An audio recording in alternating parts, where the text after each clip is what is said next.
Pardon, oui. Oh, c'est moi qui ai juste oublié de dire que la visioconférence est enregistrée, donc je viens de lancer l'enregistrement. Pardon, Joël. Donc, cette crise en Ukraine est particulièrement sidérante. Elle nous étonne par sa brutalité ou son apparente imprévisibilité. Je dis bien apparente parce que je pense qu'Éric nous le dira tout à l'heure. Je pense qu'il faut peut-être trouver les germes de ce conflit dans la longue histoire russe, cette histoire qui est faite de soubresauts, qui fonctionne un peu comme le ressac au bord de la mer, de tentations à la fois hégémoniques ou de repli désespéré d'un pays qui est toujours, semble-t-il, en train de chercher ses marques et ses repères, aussi bien géographiques, territoriaux et politiques. Alors, comprendre les enjeux réels de ce conflit, au-delà des mots, au-delà de ce que disent les médias aujourd'hui, et de la guerre d'influence que se livrent les grands acteurs mondiaux, c'est le défi que se propose de lever Éric Levin avec nous. Et son intervention va, je l'espère, et j'en suis sûr, nous éclairer sur les enjeux réels, sur les objectifs réels du dirigeant de la Russie aujourd'hui, de Vladimir Poutine, qui, jour après jour, semble dérouler une stratégie qui bien souvent nous échappe, mais sait-il lui-même où il va? Je me permets d'en douter. Et cette analyse sera faite à travers le filtre de l'histoire, donc à travers un filtre long, et par des faits et des agents géopolitiques, des arguments géopolitiques qui vont, je pense, expliquer un peu mieux ce qui se joue dans cette partie du monde. La conférence durera, je pense, entre 1 heure et 1 heure 20. J'espère que c'est possible, Éric. Et je veux laisser surtout la place à un débat après, à des questions qui ne manqueront pas de se poser, tant le sujet est brûlant et préoccupe chacun et chacune de nous. Voilà, Éric, je vous passe la parole et je vous remercie encore pour cette initiative que je salue avec beaucoup de bienveillance et d'enthousiasme. Merci beaucoup. Merci, merci à toute l'équipe de la Fédération des UP, puisque c'est aussi grâce à vous que cette conférence peut avoir lieu ce soir, que cette rencontre peut avoir lieu ce soir. Alors, je ne rajouterai pas grand-chose sur la présentation qui a été faite. Joël, tu as très bien présenté un petit peu les enjeux de mon intervention ce soir. Par contre, avant de commencer, juste pour information, je vais afficher d'ici quelques instants quelques documents, il y aura des cartes, des choses comme ça. Normalement, je vous ai mis un lien dans le chat sur Zoom. Il suffit de cliquer sur le lien, ça vous permet de télécharger le PDF. Donc, vous pouvez l'ouvrir en grand parce que là, bon, évidemment, sur Zoom, vous ne pourrez pas forcément la voir. En plus, les documents n'étaient pas faits pour des projections à l'horizontale, c'est du format A4.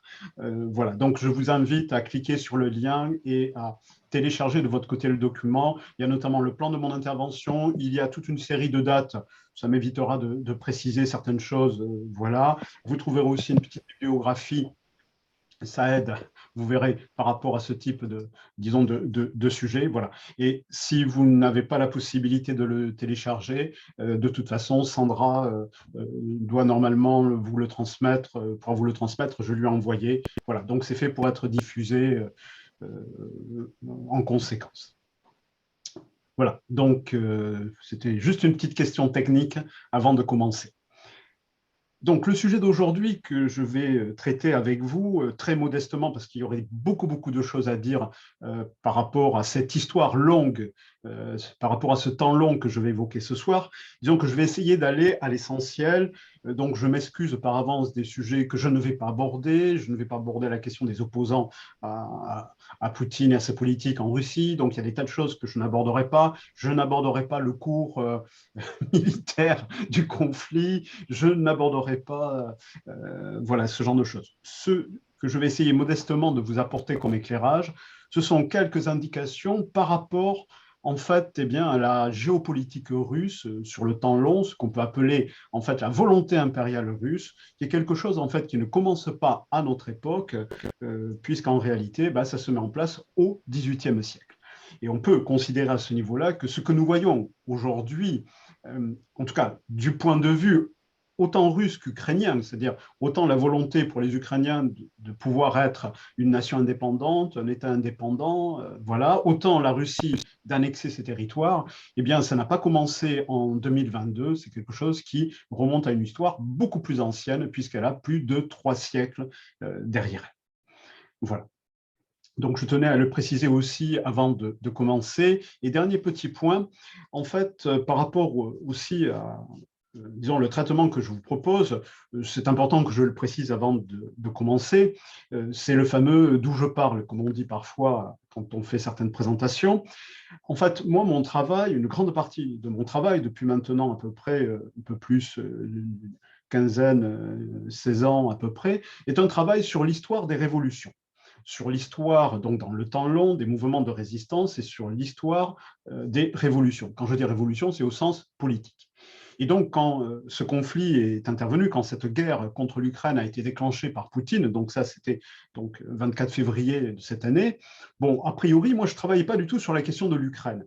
Pourquoi? Bah parce que dans mon programme de travail, je m'arrêtais au point de vue de l'histoire des révolutions, je m'arrêtais à la fin des années 1990. Factuellement, voilà, je n'avais pas encore abordé les années 2000.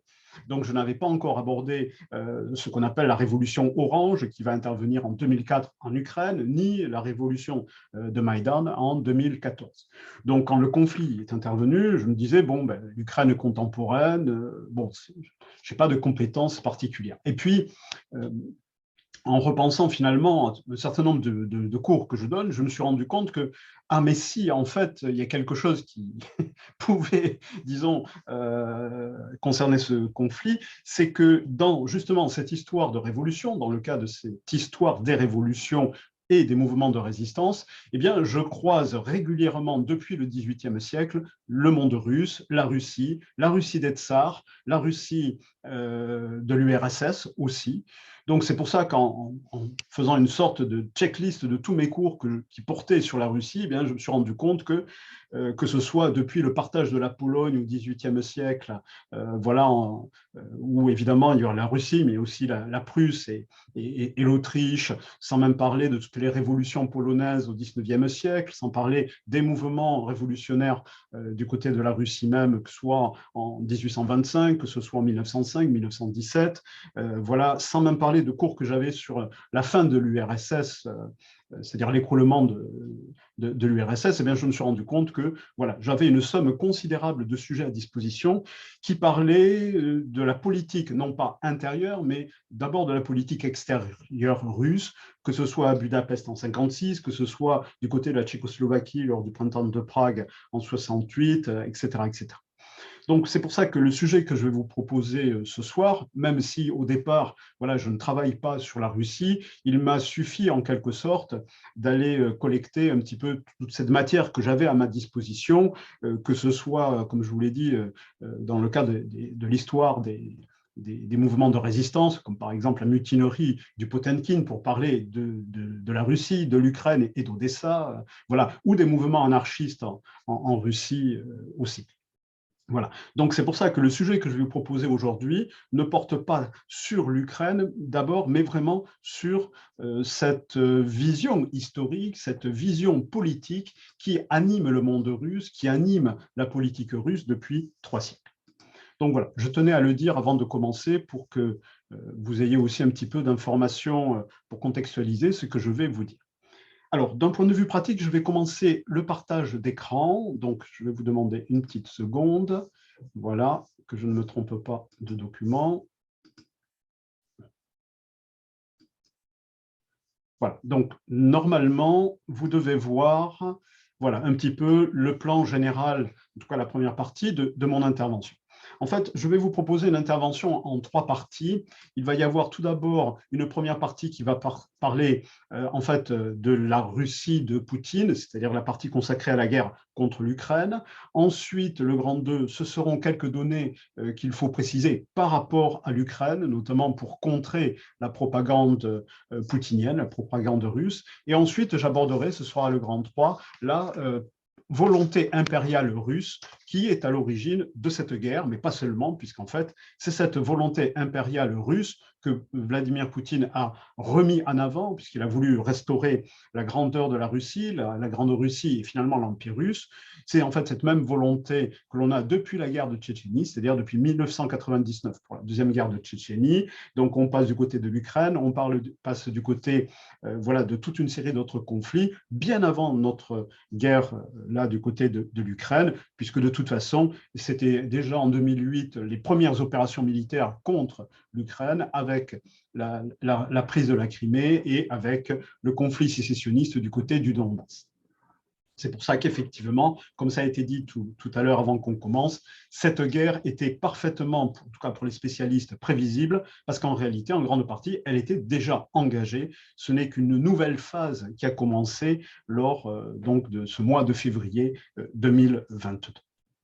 Alors, cette guerre, déjà, petite question de précision, pour parler du régime de Poutine, il ne s'agit pas d'une guerre en Ukraine, mais bien d'une guerre contre l'Ukraine, puisque ce qui est visé par le régime de Poutine, c'est un certain nombre d'éléments liés à la nature du régime politique ukrainien actuel, à savoir démocratique et pro-européen, et sa volonté d'indépendance, puisque le plan russe, excuse-moi, j'allais dire soviétique, non, le plan russe initial de Poutine, c'était de pouvoir contrôler la totalité de l'Ukraine et si possible, de pouvoir, en quelque sorte, re-russifier l'Ukraine.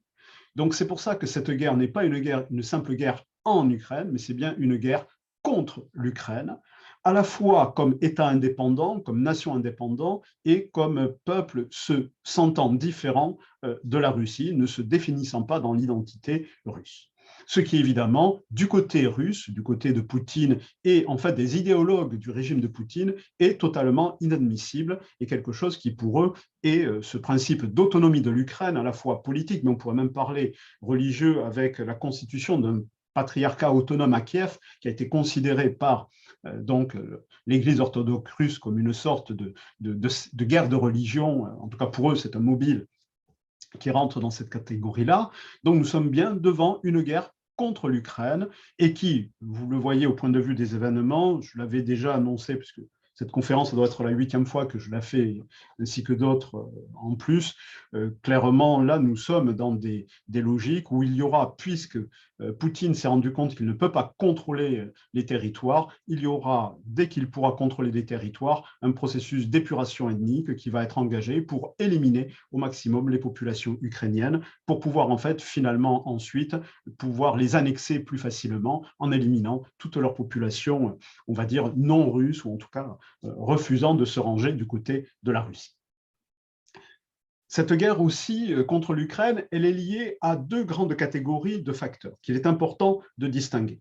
Alors, il y a tout d'abord des facteurs qui sont circonstanciels, c'est-à-dire des facteurs qui sont immédiats, qui sont dus disons, à ce qui se passe à la fois à Kiev et ce qui se passe à Moscou aujourd'hui. Donc, là, sont vraiment liés à disons, les 10 dernières années en Ukraine, autant que du côté de la Russie.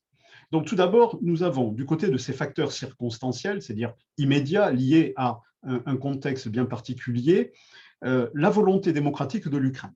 Volonté démocratique exprimée par 2 révolutions. Je vous rappelle rapidement le détail. Vous avez tout d'abord ce qu'on appelle la révolution orange qui va intervenir en 2004, déjà en raison d'une intervention de la Russie de Poutine lors d'une tentative d'empoisonnement à la dioxine du principal leader politique qui était opposé disons, à la Russie, qui s'appelait Viktor Loutchenko, en fait, qui était un candidat non pro-russe dans cette élection. Et donc, le FSB va tenter de l'assassiner. Ça se jouera à peu de choses, ce qui va entraîner la fameuse révolution orange. Et quelques années après, vous faites le compte, ça c'était en 2004, vous allez avoir comment dire, vous aurez quelques années après la fameuse révolution de Maïdan qui va intervenir en 2014 et qui va participer donc d'un deuxième mouvement à la fois démocratique de l'Ukraine et européen. Enfin, pro-européen, puisque, pareil, lors de la révolution de Maïdan, le mobile principal, c'est parce que, je résume ça très simplement, il y avait un accord politique qui devait être fait de la part de la présidence ukrainienne, qui à cette époque-là était avec un dirigeant qui était pro-russe. Et au lieu de tourner cet accord politique vers l'Europe, il va le tourner vers en fait la CEI, vers la Russie, dans une sorte de communauté économique et politique tournée vers la Russie, ce qui va être considéré par les Ukrainiens comme une sorte de trahison et qui va engager le processus révolutionnaire. C'est pour ça qu'il faut avoir à l'esprit que l'Ukraine d'aujourd'hui, celle de Zelensky, celle qui se bat, en fait, elle a déjà commencé à se battre pour son indépendance depuis très longtemps, pour des considérations aussi de type, je dis à la fois démocratique et pro-européen. De toute façon, il faut aussi rappeler qu'il y a d'autres pays de l'ex-Union soviétique qui se sont tournés vers l'Europe, notamment qui sont sortis de ce qu'on appelle la CEI, puisqu'en 1991, quand l'URSS a explosé, il y a une sorte d'organisation un petit peu de secours qui s'est mis en place, ce qu'on appelle la communauté des États indépendants, donc CEI, où évidemment il y avait la Russie et la plupart des anciennes républiques de l'URSS. Alors évidemment, il y avait l'Ukraine qui en faisait partie, mais qui s'en est retirée suite à la révolution de Maïdan en 2014, qui s'en est retirée formellement en 2018, c'est-à-dire ça fait maintenant 4 ans. Mais vous avez aussi la Géorgie, ça c'était suite à la guerre du côté de l'Ossétie du Sud. Voilà, elle va se retirer pareil de la CEI, ce qui évidemment a été très mal vu du côté du Kremlin. Et on peut constater des mouvements pro-européens et pro-démocratiques similaires dans d'autres pays qui, en plus de la Géorgie, vous avez comme ça le cas de la Moldavie, notamment en 2020, lors des dernières élections présidentielles, qui va permettre d'ailleurs de pouvoir mettre à la tête du pays une présidente qui s'appelle Maya Sandu, qui va se faire élire sur un programme qui est à la fois évidemment démocratique et surtout pro-européen, contre les partis pro-russes dans ce contexte donc spécifique de la Moldavie. On pourrait aussi évoquer le cas de la Biélorussie, puisque je vous rappelle qu'en Biélorussie, ça c'était en 2020-2021, suite à la énième pseudo-élection de Loukachenko, qui était donc finalement à la tête du pays depuis 6 mandats officiellement. Voilà, évidemment, les élections étaient truquées, évidemment, on était dans quelque chose de ce type-là, puisqu'il aura même un score de 80% officiellement, alors que quand on a suivi le cours de cette affaire, il y avait évidemment un trucage complet de ces élections. Ça va entraîner un vaste mouvement révolutionnaire en Biélorussie qui malheureusement va être réprimé par la force, par la violence, et qui d'ailleurs va faire très peur du côté de Moscou, du côté de Poutine, parce qu'en fait, ça va être la peur de la contagion démocratique dans les autres pays du bloc russe actuel. Alors, ce que je vous explique là, c'était du côté de la Biélorussie. Donc, il y a peu de temps, 2020-2021, et nous avons pu voir cette année même, au mois de janvier, au début de l'année 2022, donc du côté du Kazakhstan, c'est pareil, il va y avoir une tentative de révolution qui va se faire principalement comme contre l'homme fort du régime, qui est évidemment,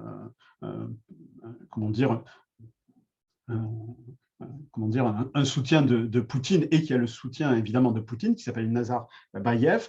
Donc cette révolte qui va intervenir, qui va intervenir notamment dans la capitale Almaty, donc ne va être réprimée que grâce à l'intervention massive de troupes envoyées par la Russie par le biais de ce qu'on appelle l'OTCS, qui est une sorte de force de maintien de la paix officiellement, mais en réalité, c'est le bras armé de la CEI. C'est une sorte, si vous voulez, de restauration donc du pacte de Varsovie. Voilà. Alors, ça, je vous en reparlerai d'ici quelques instants, d'ailleurs, de l'OTCS, parce que ça participe de la restauration de la puissance russe par Poutine.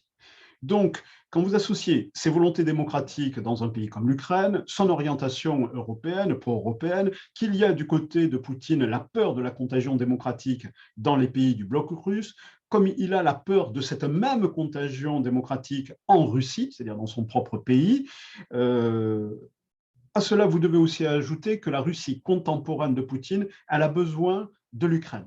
Elle a besoin de l'Ukraine autour de 3 dimensions. On pourrait rentrer un peu plus dans le détail, mais je n'aurai pas le temps de le faire, qui sont des besoins économiques. Il ne faut pas oublier que l'économie russe, elle est vraiment à la peine avant le conflit de toute façon.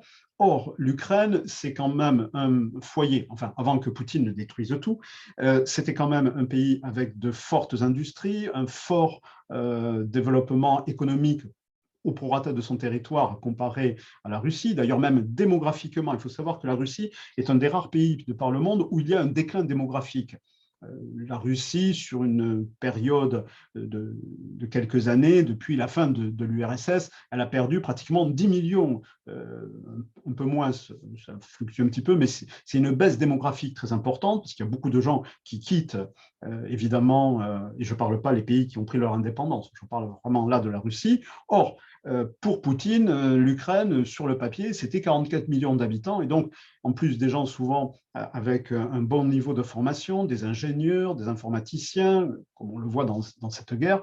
Donc, il y avait vraiment un besoin en ressources humaines qu'il comptait par cette prise de l'Ukraine, tout comme des sortes de considérations, on va dire, plus territoriales, géostratégiques, comme on le voit aujourd'hui dans le conflit, autour du contrôle de la mer d'Azov, parce que notamment, il y a la relation avec la Caspienne, qui est devenue une pièce maîtresse, notamment pour la marine militaire russe. Et donc, non seulement il y a la Crimée, mais la mer d'Azov et les grands ports de l'Ukraine du Sud, comme Odessa, qui sont très importants pour le commerce, pour l'exportation.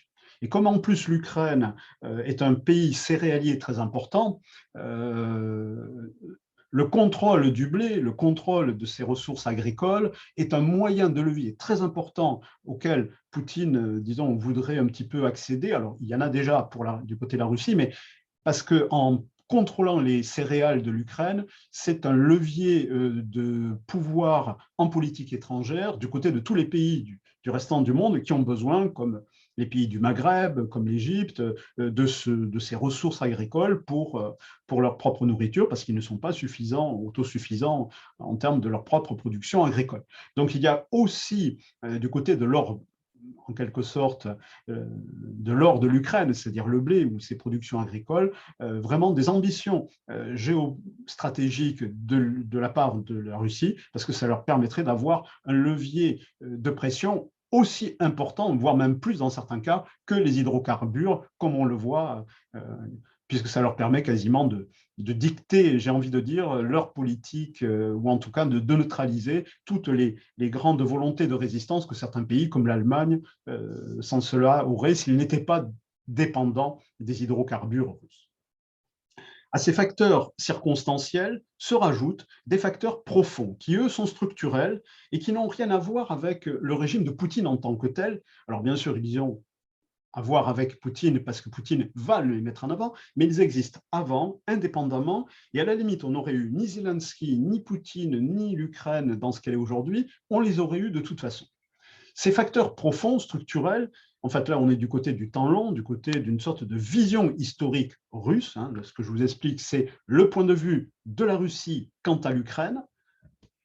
C'est tout d'abord des facteurs qui viennent de la conception de l'identité russe du côté bien du nationalisme russe. C'est notamment ce qu'on appelle la doctrine de la Grande Russie et la doctrine des 3 Russies, c'est-à-dire la Grande Russie, c'est évidemment la Russie, et ensuite vous avez la petite Russie, c'est l'Ukraine, et la Russie blanche, c'est la Biélorussie. Donc là, vous avez vraiment au cœur de l'identité russe depuis même c'est plus de 3 siècles, c'est au moins depuis la formation de la Russie contemporaine, une vision nationaliste qui a un regard tout à fait particulier, qui va s'affirmer notamment au XIXe siècle sur l'Ukraine, en comprenant bien que c'est la vision des Russes sur l'Ukraine. Comme à d'autres époques, en France, on pouvait dire que l'Algérie, c'était la France. Bon. Ensuite, vous avez une deuxième grande notion qui est la conception russe du destin impérial de la Russie, c'est-à-dire une sorte d'idéologie qui est le prolongement du nationalisme russe d'ailleurs, qui est en fait un impérialisme dans lequel la Russie est pensée comme ayant un destin posé par Dieu, voulu par Dieu, à dominer, alors peut-être pas la totalité du monde, mais en tout cas au moins à unir les peuples orthodoxes, à unir les peuples slaves. C'est ce qu'on appelle notamment la théorie de la troisième Rome, hein, qui est vraiment au cœur de cette vision que la Russie met en avant depuis la fin du XVIIIe siècle. À cela se rajoute une certaine conception des pays concernés, parce que là, le cas de l'Ukraine, c'est un cas particulier. Si, par exemple, Poutine prolongeait certaines de ses ambitions sur les anciens territoires de l'Empire russe, prenons par exemple le cas de la Géorgie elle a un statut particulier parce que la Géorgie n'est pas considérée comme un peuple constitutif comment dire, de l'identité russe, de ce point de vue évidemment russe. Tandis que là, l'Ukraine, elle est conçue dans l'esprit russe comme étant comment dire, une partie de la Russie éternelle, de la Sainte Russie. Et donc, évidemment, dans ce rapport-là, ça veut dire que l'Ukraine, quand vous entendez Poutine dire qu'elle n'existe pas, qu'elle a été créée par l'URSS, etc., c'est l'expression de cette conception identitaire que les Russes projettent sur l'Ukraine, qui ne vient pas des Ukrainiens, qui est en totale contradiction avec l'histoire même de l'Ukraine, mais c'est leur vision qu'ils posent sur l'Ukraine ou sur un certain nombre d'autres pays concernés par leur vision géopolitique.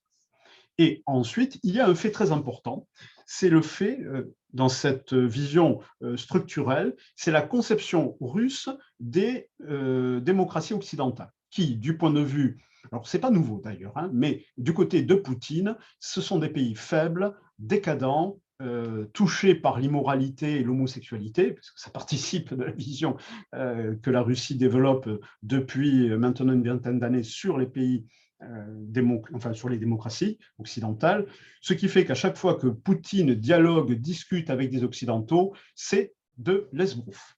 Poutine ne croit pas à la diplomatie, il n'a jamais cru au dialogue, il ne croit qu'en la force, et il ne fait que profiter des leviers de communication pour, par exemple, manipuler l'opinion des pays occidentaux, des démocraties, mais il a une conception totalement méprisante des démocraties qu'il considère comme étant des pays faibles et décadents. Je vais vous expliquer aussi la raison de cela.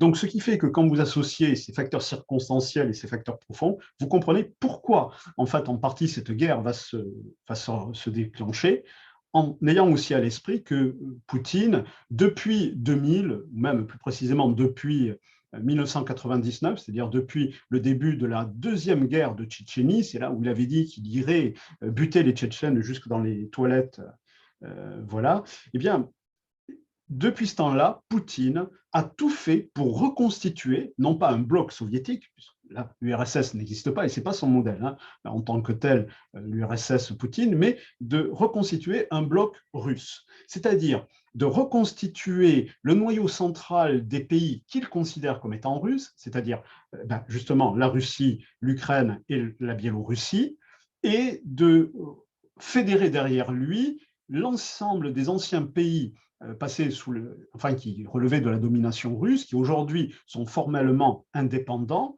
alors non pas forcément en les annexant, mais en créant des régimes qui sont à ses ordres, c'est-à-dire en vassalisant ces pays comme le Kazakhstan ou comme la Tchétchénie, par exemple.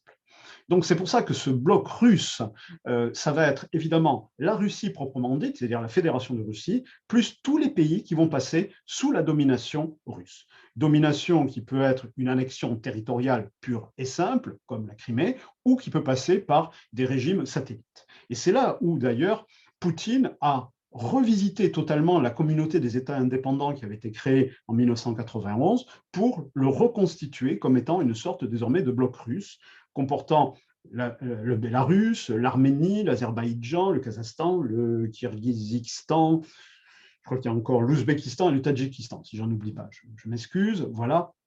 Et évidemment, dans la CEI, au départ, il y avait évidemment l'Ukraine jusqu'au moment où elle se retire. Donc, depuis 1999, 2000, quand vraiment il a pu accéder au pouvoir grâce à la guerre de Tchétchénie, et en fait, ce qu'il fait en Ukraine, là, c'est exactement ce qu'on a vu, notamment les sièges de ville et la stratégie de la terreur, ce qu'il a appliqué du côté de la Tchétchénie, eh bien, ça a été donc la recréation d'un bras armé de la communauté des États indépendants, de la CEI. C'est en fait une organisation voilà, qui est censée être officiellement une organisation de maintien de la paix. Hein. Alors, cette organisation, elle s'appelle l'OTCS, non, OTSC, excusez-moi, c'est-à-dire l'Organisation du traité de sécurité collective, qui va être créée en 2002 et donc qui est officiellement donc une force de maintien de la paix, mais c'est en fait une sorte de bras armé pour des interventions dans ces différents pays, pour leur permettre de, disons, comme on l'a vu du côté du Kazakhstan, comme du côté de la Biélorussie, de rester du côté du bloc russe, qui, l'OTCS aujourd'hui comporte, en plus de la Russie, en plus de la Biélorussie, il y a l'Arménie et les différents pays d'Asie centrale comme le Kazakhstan, le Kirghizistan, l'Ouzbékistan et le Tadjikistan. Voilà.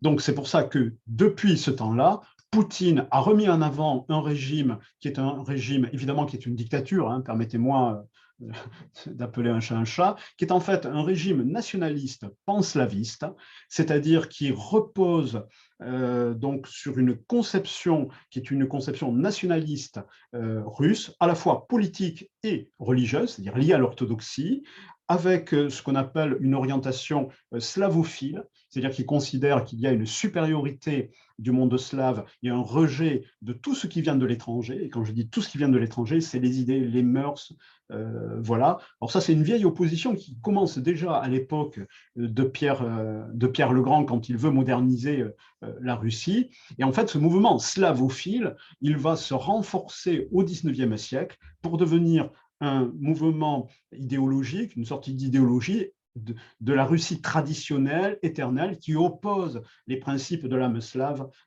donc aux pays occidentaux, aux pays démocratiques et modernes. Ce qui fait que nous avons, avec la Russie de Poutine, un régime qui est un régime de défense de l'orthodoxie traditionnelle russe, c'est-à-dire la thèse de la troisième Rome, c'est-à-dire Moscou prenant la succession en quelque sorte de Rome, enfin surtout de Jérusalem, de Byzance, plutôt Constantinople, et deviendrait ensuite la continuation de cette sorte de destinée quasiment religieuse pour l'humanité, qui est très ancien, puisque ça remonte en fait au XVIe siècle. Je n'ai pas le temps de rentrer dans le détail aujourd'hui, mais c'est devenu en fait une sorte d'idéologie d'État au point de vue du système politique russe depuis le XVIe siècle. Bon.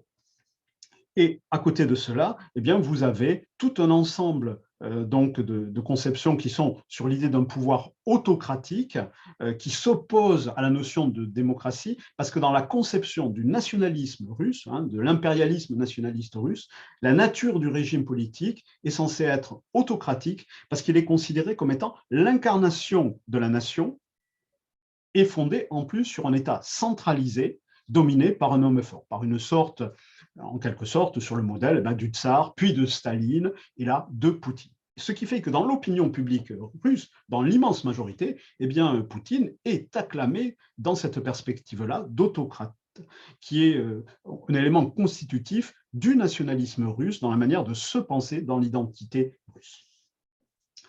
À cela se rajoute le fait, ça c'est un aspect un peu plus récent au point de vue de l'idéologie que l'on a dans le régime de Poutine, dans le sens où ça ne remonte pas au XIXe siècle, c'est le fait que Poutine a adhéré à des, et ça c'est manifeste depuis le début des années 2010, depuis 2012, il fait régulièrement référence à des thèses prétendument historiques qui est ce qu'on appelle le racisme. Alors, attention, le racisme, plutôt, ce n'est pas le racisme, c'est une théorie géopolitico-historique qui mêle évidemment la Russie et l'Asie, d'où la contraction, en fait, là ça vient d'Europe et Asie, qui va être développée par une sorte d'ethnologue russe qui s'appelle Lev Gumilev, et qui est mort en 1992, hein, donc c'est un contemporain du XXe siècle, qui va mettre en avant toute une série de théories sur l'idée de la dynamique dans l'histoire des groupes ethniques, notamment, c'était une thèse qu'il avait développée dans un ouvrage qui s'appelait Ethnogénèse et la biosphère, l'ethnogénèse et la biosphère, qui mêle à la fois des considérations historiques, des conceptions de cycle de l'histoire pour les peuples, et Poutine va puiser dans ces idées-là, dans ces conceptions, notamment Poutine va reprendre les notions de priorité, comment dire, pour le peuple russe, dans la domination de l'Orient, notamment sur la Sibérie, sur l'extrême-orient russe, qui est une thèse de Gumilev. Il va reprendre toute une série de conceptions qui va l'amener à considérer, donc ça c'est les thèses de Gumilev, que les groupes humains auraient une sorte d'énergie vitale, comme une sorte d'énergie, un stock d'énergie en relation avec leur environnement et qui fluctuerait sur de longs cycles historiques dans une sorte de théorie, je dirais, un peu comme la théorie des climats ou des théories astrologiques de ce type-là, qui ne sont évidemment absolument pas scientifiques. Donc lui, il va théoriser cela dans différentes publications. Évidemment, le monde scientifique considère que c'est, comment dire, de la fiction, mais enfin, il va publier et il va être très lu par les nationalistes russes parce qu'il va dire que l'énergie vitale de certaines sociétés, à un moment de l'histoire, elles sont soit ascendantes, soit descendantes. Et pour lui, dans le cas présent, l'énergie vitale des sociétés ascendantes, c'est la Russie, la Chine ou le monde arabe. Alors qu'au contraire, l'énergie vitale de toute une série de pays serait déclinante, et notamment les pays occidentaux, l'Amérique, qui serait en voie de décadence, en voie de destruction, voilà. Et en fait, ce cycle qu'il imagine sur des durées de 15 siècles, comme ça, il va évidemment relire de manière quasiment révisionniste l'histoire russe, eh bien, va amener à penser dans sa théorie que justement le groupe ethnique qui est dans cette phase montante va devenir, au départ il est un ethnos, c'est-à-dire un groupe culturel, un groupe humain donné, il va devenir un super ethnos, c'est-à-dire qu'il va devenir dominant dans le sens où ses productions intellectuelles, scientifiques, culturelles, ses victoires militaires vont atteindre leur apogée. Et en fait, Poutine, dans ses discours, régulièrement développe ce type d'idées, et on peut même le voir dans la culture russe, dans le cinéma, dans même la pop culture, entre guillemets, la culture populaire. Ce sont des idées qui revisitent souvent avec des visions quasiment, je vais dire, révisionnistes, des aspects de l'histoire des sciences ou de l'histoire antérieure de la Russie, pour mettre en avant cette théorie voilà, néo-eurasienne de Gumilev. Voilà. Et donc, évidemment, cette théorie, elle repose sur le sentiment de supériorité du génie russe envers les autres peuples, et tous les autres peuples autour, les petits peuples, évidemment, sont inférieurs au génie russe. À cela se rajoute, dans le régime de Poutine, un autre élément, c'est le fait qu'il est constitué par une dimension politique qui revient à laver l'humiliation de 1991, c'est-à-dire de la chute de l'URSS. C'est-à-dire que vous êtes comme avec l'Allemagne dans les années 30, un régime politique, et donc un nationalisme et une bonne partie de la population, qui ne rêve qu'à une seule chose, restaurer la grandeur de la Russie, restaurer l'Empire russe. Et ça va se traduire concrètement par une montée en puissance des opérations militaires russes, dont vous avez la liste depuis 1999. Donc la question n'était pas de savoir si il y allait y avoir une nouvelle guerre du côté de l'Ukraine, mais quand. Je vous rappelle que à ce niveau-là, ça faisait quelques semaines avant même le déclenchement des opérations militaires que les services de renseignement américains avaient dit à peu près le plan d'attaque et avaient, à quelques jours près, indiqué le moment du déclenchement. Donc, je pense certainement qu'ils avaient dû avoir du renseignement, soit satellitaire, soit des plans d'intervention. Donc, non, là, vous êtes finalement, quand cette guerre va éclater, dans une guerre qui était parfaitement prévisible, qui était parfaitement, en quelque sorte, qui est parfaitement logique. Hein. dire qu'il est fou, que Poutine, voilà, non, c'est simplement des gens qui ne comprennent pas la politique russe, qui ne comprennent pas le nationalisme russe, parce qu'en fait, il ne fait grosso modo que ce qu'il a répété constamment dans ses discours depuis alors peut-être pas depuis dès 2000, mais en tout cas depuis le début des années 2000, comment dire, le vent de passage aux opérations armées était annoncé, comme on l'a vu avec en 2008 l'intervention en Géorgie, comme on l'a eu avec donc l'annexion de la Crimée, son intervention discrète mais tout à fait évidente dans le cas de la guerre du côté du Donbass en 2014, comme on l'a avec aussi la montée de toutes les opérations spéciales comme le groupe Wagner qui n'est qu'une officine du Kremlin. Il n'y a aucune indépendance dans le groupe Wagner, il est complètement inféodé, c'est le service des opérations spéciales, si je puis dire, russe.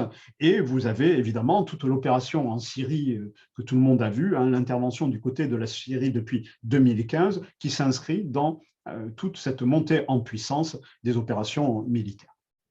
Et d'ailleurs, toutes les stratégies et beaucoup de choses qu'on a vues dans que ce soit la guerre de Tchétchénie ou du côté de la Syrie, en tout cas du côté des Russes, eh bien, on l'a vu depuis le début du conflit dans cette guerre du côté de l'Ukraine.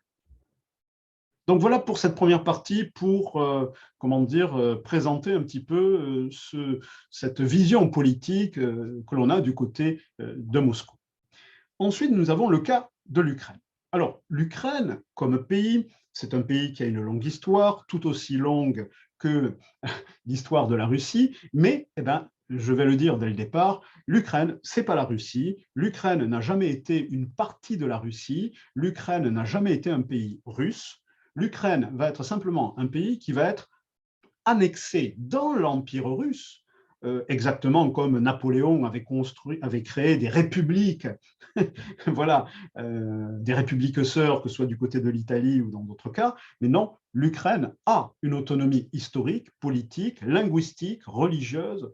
Je n'aurai pas le temps de rentrer dans le détail dedans, mais voilà. Et pour rappeler ça, il faut rappeler que les origines de la Russie renvoient effectivement, enfin les origines de l'Ukraine, mais tout comme la Russie, renvoient à un ancien État qu'on appelait la Russe de Kiev, ou que du côté des médiévistes, pendant longtemps, en tout cas les auteurs du Moyen-Âge, on appelait aussi du côté français la Ruthénie, qui va être un peu comme, par exemple, l'Empire de Charlemagne, ce genre d'empire à d'autres époques, qui va durer de 882 à 1240.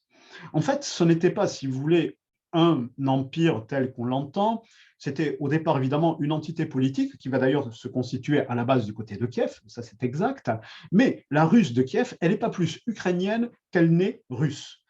C'est exactement comme l'Empire de Charlemagne, il n'est pas plus français ou allemand, même si du côté de la Belgique, du côté de l'Allemagne ou de la France, oui, nous avons tous une histoire qui nous renvoie il y a 12 siècles à l'Empire carolingien, à l'Empire de Charlemagne.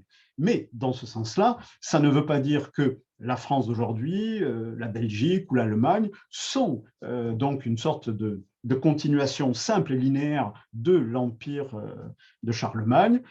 Alors, si je fais cette référence, c'est parce que du côté de l'esprit russe, il y a une revisitation qui est en fait un négationnisme historique, c'est un roman national où l'histoire ne compte pas beaucoup, où on considère qu'ils sont les héritiers, eux, de la Russie de Kiev, voire même en quelque sorte en considérant que finalement, dès cette époque-là, l'Ukraine existait comme État, ce qui n'est pas le cas, puisque à l'époque de la Russe de Kiev, ni la Russie ni l'Ukraine n'existaient.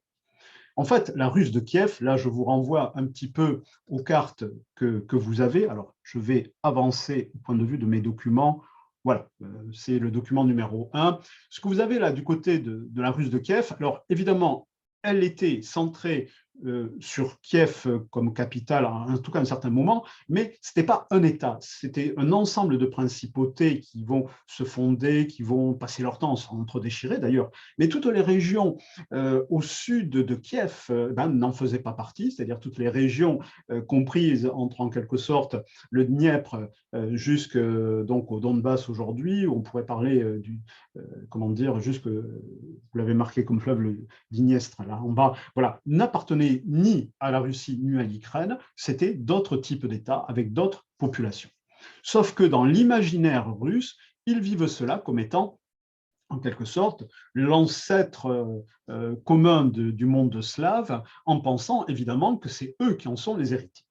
En fait, plus précisément, et je ne citerai que ça comme date, la principauté de Moscou, elle va naître comme principauté en 1276, c'est-à-dire à une époque où donc la Russe de Kiev a complètement éclaté en différentes principautés qui relèvent des Russes de Kiev, mais il y en a à peu près une soixantaine à cette époque-là. Hein.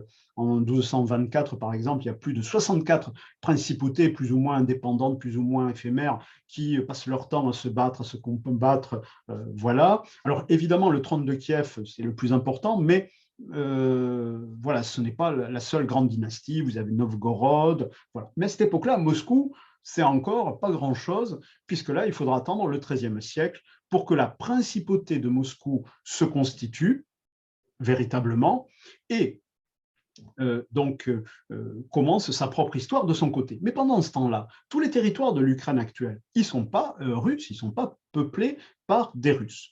En fait, cette région, elle va du XIIe au XIIIe siècle, elle va être surtout dominée par les Mongols, par les Tatars mongols, qui en fait vont pousser énormément de populations locales à aller du côté de la Pologne, de la Hongrie, de la Moldavie, voilà. Et en fait, ces territoires pendant cette période-là, donc non seulement du XIIe, XIIIe siècle, là c'est les grandes invasions des Tatars mongols, mais ensuite vous avez une période qui va du XIVe au XVIe siècle où les grandes puissances, là, ce n'est pas du tout la Russie, c'est principalement le royaume des deux couronnes, c'est-à-dire l'association entre la Pologne et le Grand-Duché de Lituanie, qui forment une sorte d'État, voilà, et qui, si on se place donc dans ces périodes du XIVe jusqu'au XVIe siècle, voilà, contrôle en fait pratiquement tous les territoires de l'Ukraine aujourd'hui, jusqu'à Odessa, jusqu'à la mer Noire. Alors, Odessa n'existe pas comme ville à l'époque, mais voilà. Et en fait, pendant très longtemps, les populations des ancêtres des Ukrainiens aujourd'hui, pour le noyau principal, ils vont surtout se battre contre les Polonais qui sont catholiques, alors que eux, évidemment, sont orthodoxes. Et s'ils ne passent pas leur temps à se battre contre les lituano-polonais, eh bien, ils vont se battre de l'autre côté, contre les turco-tatars, donc contre les Tatars qui viennent de la steppe pontique. Après, il y aura la question de l'Empire ottoman, d'ailleurs, qui arrivera très vite.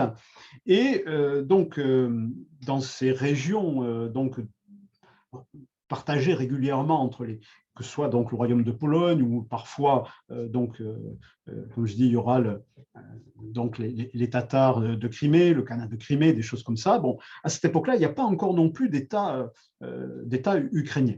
Mais il n'y a pas non plus d'État russe tel qu'on l'entend en tant que tel. En fait, la constitution de l'Ukraine comme peuple, comme nation, elle va véritablement se constituent. Ce que l'on avance, ce sont des populations qu'on appelait les Ruthènes ou les Russines aussi. C'est un rapprochement phonétique parce que ça ne veut pas dire que ce sont forcément donc, des Russes comme à Moscou.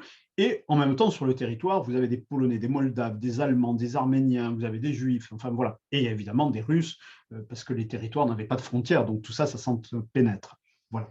Et donc, au fur et à mesure qu'on va avancer dans ce contexte-là, j'avance vers d'autres territoires, en fait, on va avoir toutes ces régions donc, qui sont aujourd'hui celles de l'Ukraine, qui vont d'abord se battre plutôt contre les Polonais. Et d'ailleurs, c'est là où se trouve l'émergence de la nation ukrainienne, lorsque en fait, les Polonais donc, viennent de l'Est, viennent de l'Ouest, hein, au point de vue du territoire de l'Ukraine, sur la frontière, et ils sont catholiques. Or, il va y avoir du côté des populations en Ukraine, qui sont en fait des populations qu'on va appeler cosaques, pour simplifier les choses à cette heure-ci.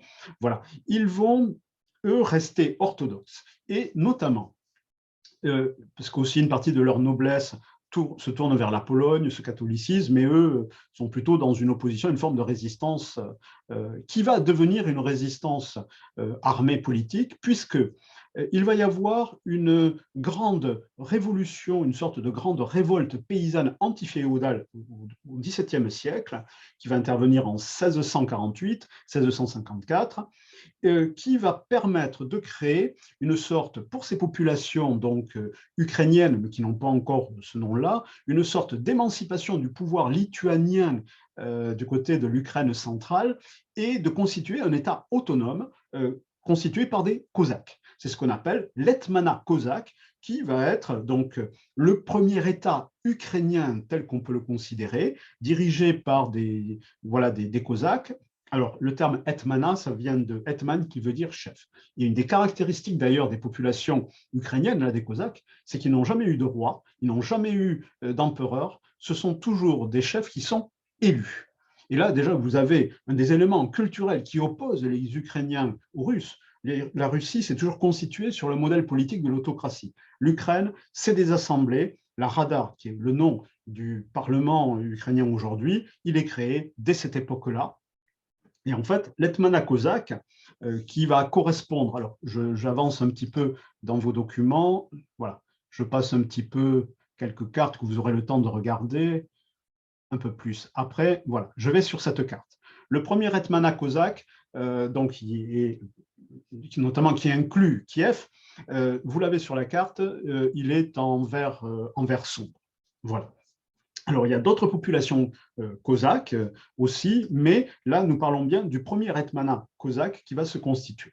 Et en fait, les autres populations cosaques qui vont exister dans ce contexte-là, eh bien, vont petit à petit, malheureusement, être grignotées territorialement par l'expansion russe qui va venir donc du nord, qui va vouloir conquérir ces territoires, notamment à l'époque de Pierre le Grand. C'est pour ça que c'est à partir de ce moment-là où va être engagé ce mouvement impérialiste et expansionniste russe vers le sud, vers la mer Noire, s'affrontant à la fois aux Polonais, aux Suédois aussi, s'opposant à l'Empire ottoman, parce qu'en fait, toutes les régions de l'actuelle Odessa, toutes les régions qui donc étaient en dessous de l'Hetmanat cosaque sur votre carte, peuplées d'autres populations cosaques, vont passer sous la domination ottomane pendant longtemps.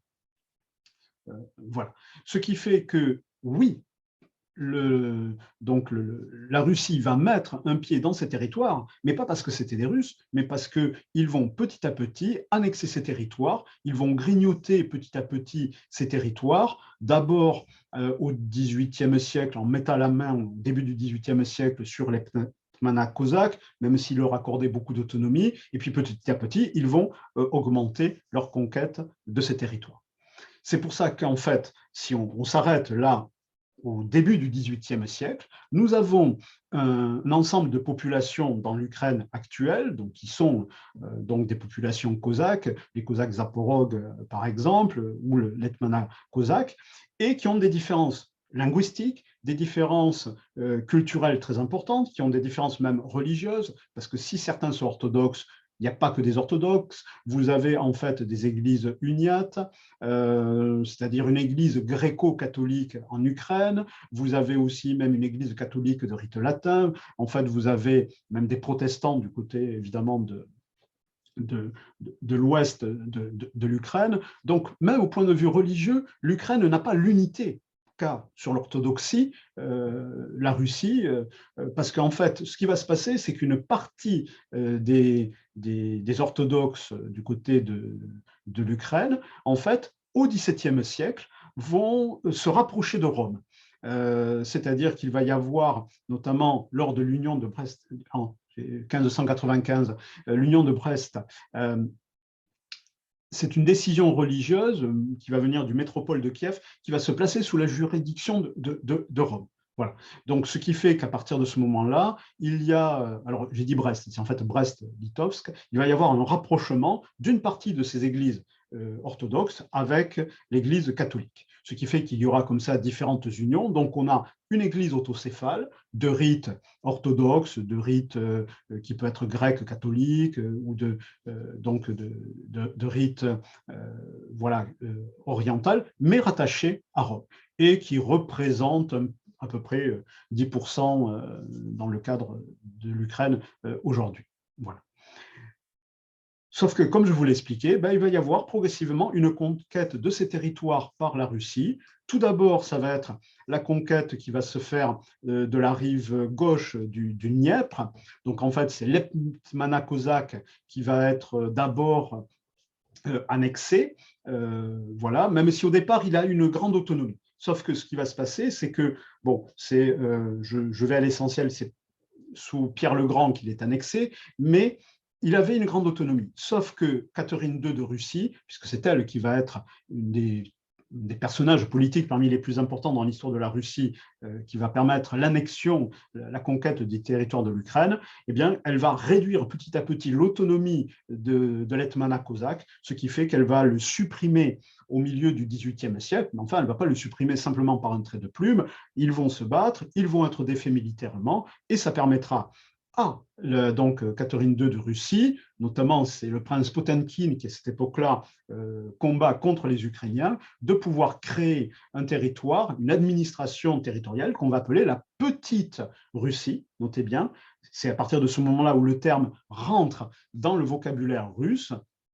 Mais cette création-là de la petite Russie, ce n'était pas des Russes, ce sont ces territoires désormais contrôlés par la Russie. Voilà. Enfin, notamment parce qu'elle va récupérer des territoires qui étaient aussi sous domination ottomane antérieurement.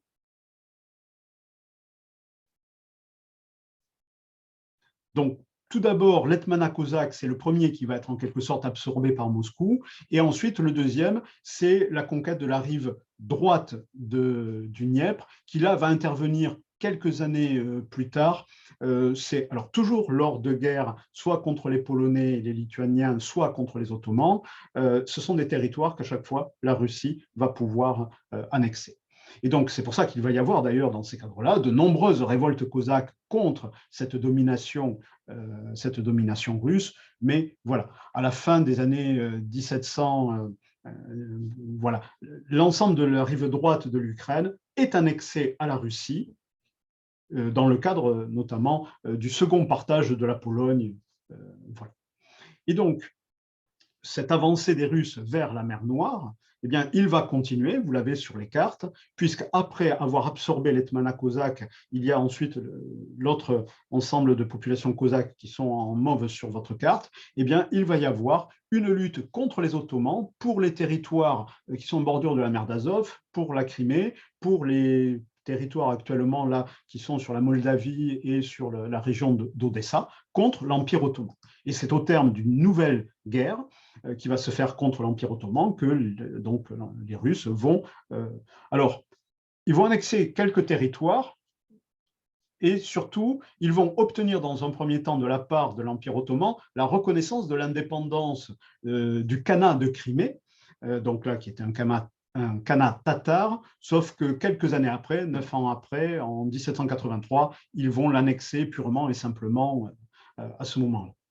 Donc, c'est comme ça que, dans le cadre de cette politique d'expansion russe, va se constituer ce qu'on appelle la Nouvelle Russie, parce qu'en fait, ce qu'on appelle la Nouvelle Russie dans les textes administratifs russes, hein, c'est des territoires, ils sont désignés comme tels, c'est en fait la région qui correspond à peu près sur vos documents à donc la région... bon, voilà, Odessa, toutes les rives de la mer d'Azov, ce que vous avez en mauve sur votre carte. En fait, c'est principalement des territoires qui étaient constitués par des Cosaques Zaporog. Donc, ils vont à ce moment-là constituer cette partie administrative dite de la Nouvelle Russie. Et qui d'ailleurs va être pris en charge par Catherine II dans une politique de russification, en implantant des colons russes, en créant des villes comme Odessa, qui doit être créée en 1794, si je me rappelle bien. Et c'est à partir de ce moment-là que dans ces territoires nouvellement conquis pendant le règne de Catherine II, interviennent les termes de Petite Russie et de Grande Russie pour désigner donc ces deux territoires qui ont été annexés. Et en fait, ces termes Petite Russie ou Petit Russe pour désigner les Ukrainiens, il faut avoir à l'esprit que c'est ce qu'on appelle un exonyme. C'est-à-dire c'est un terme qui est utilisé pour désigner une autre population, mais non pas qui vient de la population concernée, mais par les dominants, par les conquérants. C'est pour ça en fait que c'est un exonyme de colonisation, parce qu'en fait, le processus là que je vous évoque et qui participe de cette volonté impériale russe, eh bien, c'est une politique coloniale. Il ne faut pas oublier que la Russie fut un des principaux pays coloniaux de l'histoire mondiale, sauf qu'il n'a pas colonisé en Afrique, il va coloniser du côté de ces régions-là, du côté de l'Orient, du côté de l'Asie. Sauf que pour venir à l'Ukraine, notre Ukraine, là, donc, qui a été annexée par la Russie, même si les Ukrainiens se sont battus, ben, ils ont été défaits militairement, mais ça ne veut pas dire pour autant qu'ils ont renoncé à être indépendants, qu'ils ont renoncé à leur propre indépendance. Et on va assister au XIXe siècle à la continuation de leur résistance, mais pas militairement, parce qu'ils n'ont pas les moyens, mais, enfin, quoique, il y a des épisodes aussi, mais ça va être surtout une résistance culturelle et identitaire, parce que dans le cas de la politique russe, il y avait une volonté de russifier ce territoire, notamment par un moyen qui était de discriminer la langue ukrainienne, d'empêcher donc l'utilisation de la langue ukrainienne. Alors oui, tiens, j'avais oublié. Là, sur la carte, vous avez cette région qu'on appelle la Nouvelle-Russie. On pourrait en reparler parce que apparemment, c'est le plan B de Poutine dans la guerre actuellement, comme le plan A qui était la reprise en main de la totalité de l'Ukraine n'a pas marché. Il a a priori réactivé le plan des nationalistes du Donbass, qu'on appelait un plan de la Nouvelle-Russie, qui correspondrait à récupérer, disons, à reconstituer une sorte de domination russe sur cet axe-là, pour notamment aller jusqu'à la Bessarabie, c'est-à-dire la Moldavie d'aujourd'hui. Voilà. Alors ça, je vais y revenir d'ici quelques instants. Voilà.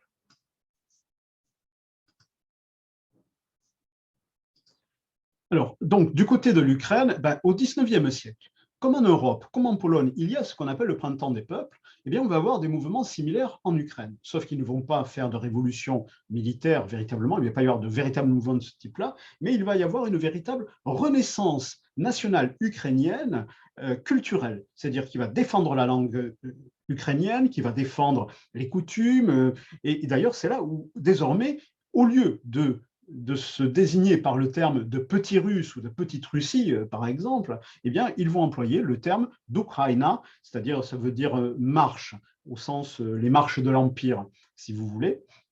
Donc, c'est comme ça qu'eux vont désormais comment dire, se désigner. Le terme existe antérieurement, mais il n'était pas forcément très, très employé. C'est plutôt donc ces mouvements de renaissance de l'identité nationale donc ukrainienne qui va le mettre en avant, et notamment ils vont se battre pour la préservation de leur langue, puisque du côté des Russes, il y a l'interdiction des mouvements donc de ces cercles nationalistes, pas au sens contemporain, mais de l'époque, du côté de l'Ukraine, qui sont interdits. Il aurait interdit d'imprimer en ukrainien. Il y a même d'ailleurs en 1876 un édit impérial qui interdit l'enseignement de la langue ukrainienne dans les écoles. Seuls certains journaux, donc qui ne touchaient que les élites, pourront continuer à être, comment dire,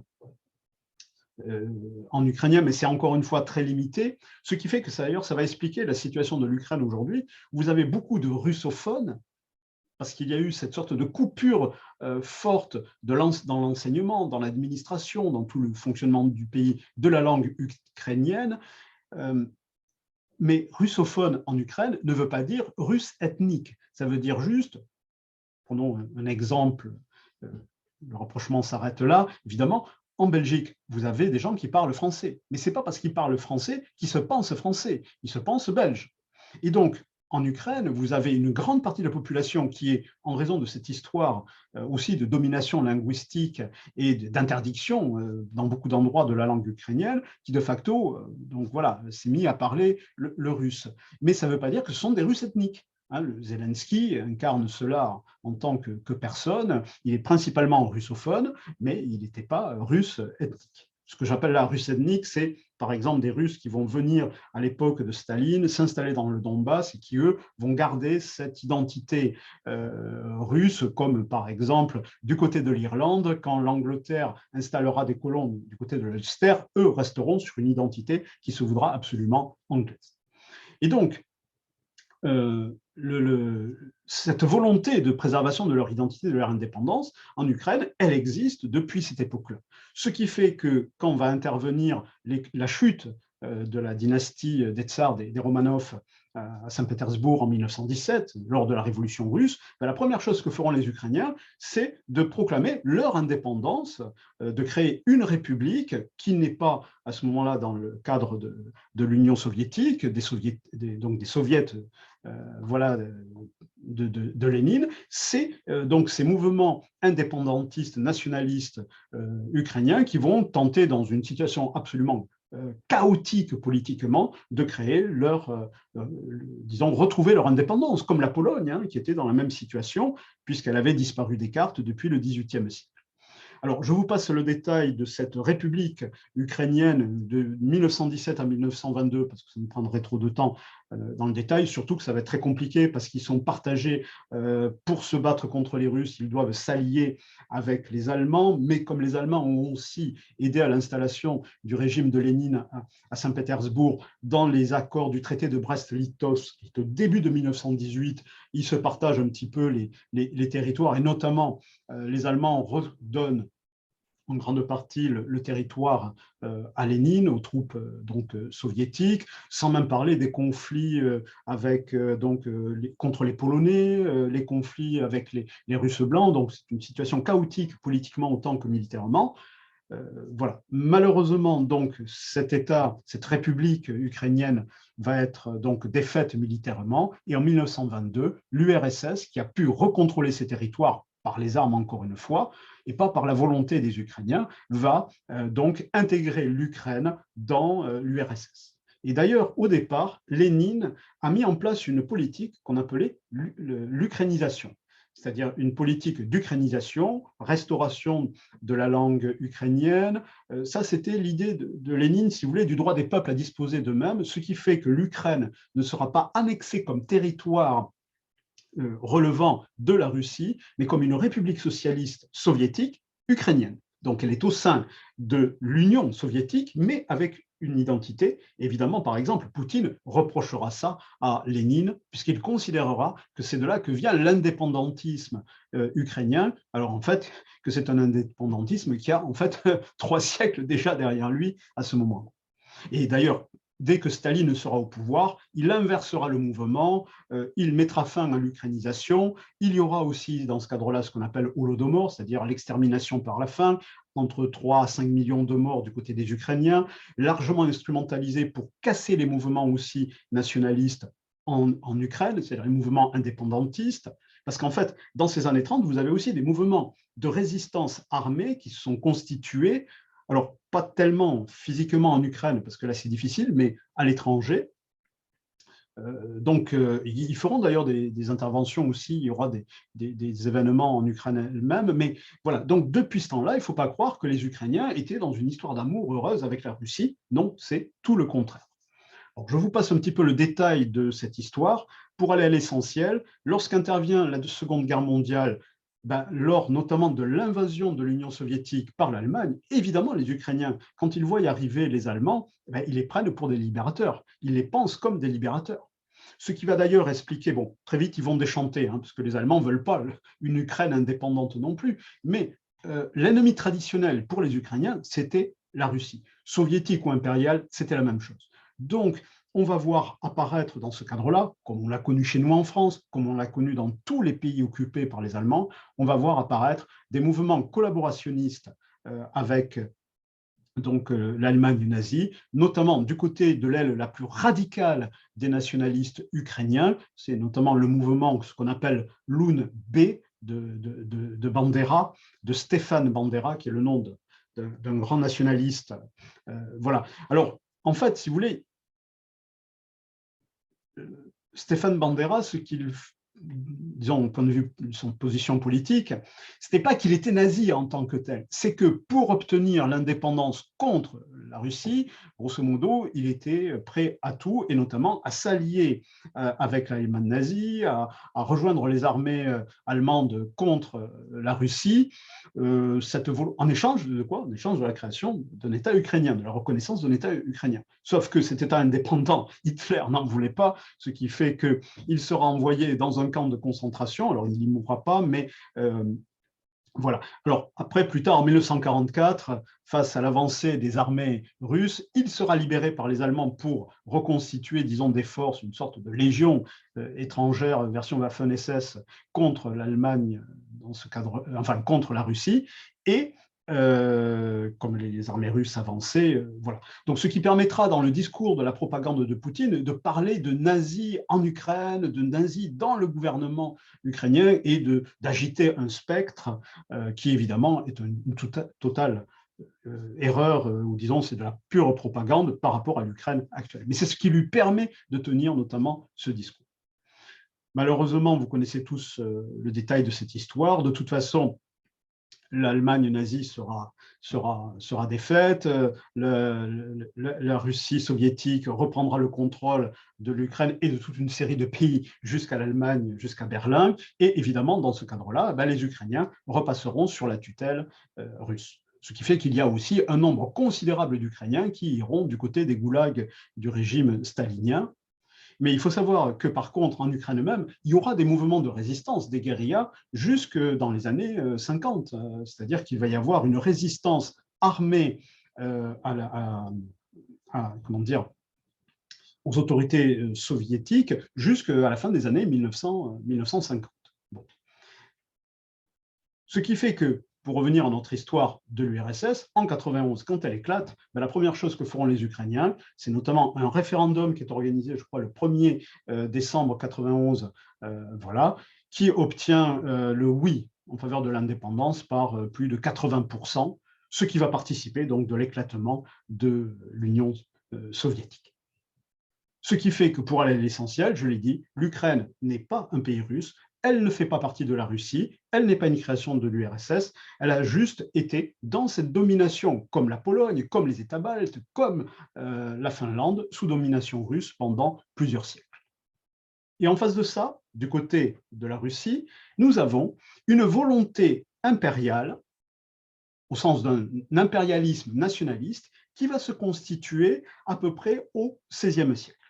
Alors, tout comme la constitution de l'Ukraine, c'est assez tardif, la constitution de la Russie, j'ai envie de dire là, de la Russie qui nous intéresse, pas à l'époque de la Ruthénie, des Russes de Kiev, mais ce qui allait vraiment devenir la Russie, c'est en fait à la fin du XVe siècle, début du XVIe siècle, c'est notamment, il y a deux grands on va dire tsar, ça va être Ivan III le Grand, qui règne de 1440, si je me rappelle bien, jusqu'en... Non, je ne sais plus si ça date de règne, non, ça doit être sa date de naissance. Je crois qu'il monte sur le trône en 1460 à peu près, et il va rester au pouvoir jusqu'en 1505, et c'est notamment lui qui va mettre en avant l'idée de la grande Russie telle qu'elle va ensuite devenir historiquement, pour la raison suivante.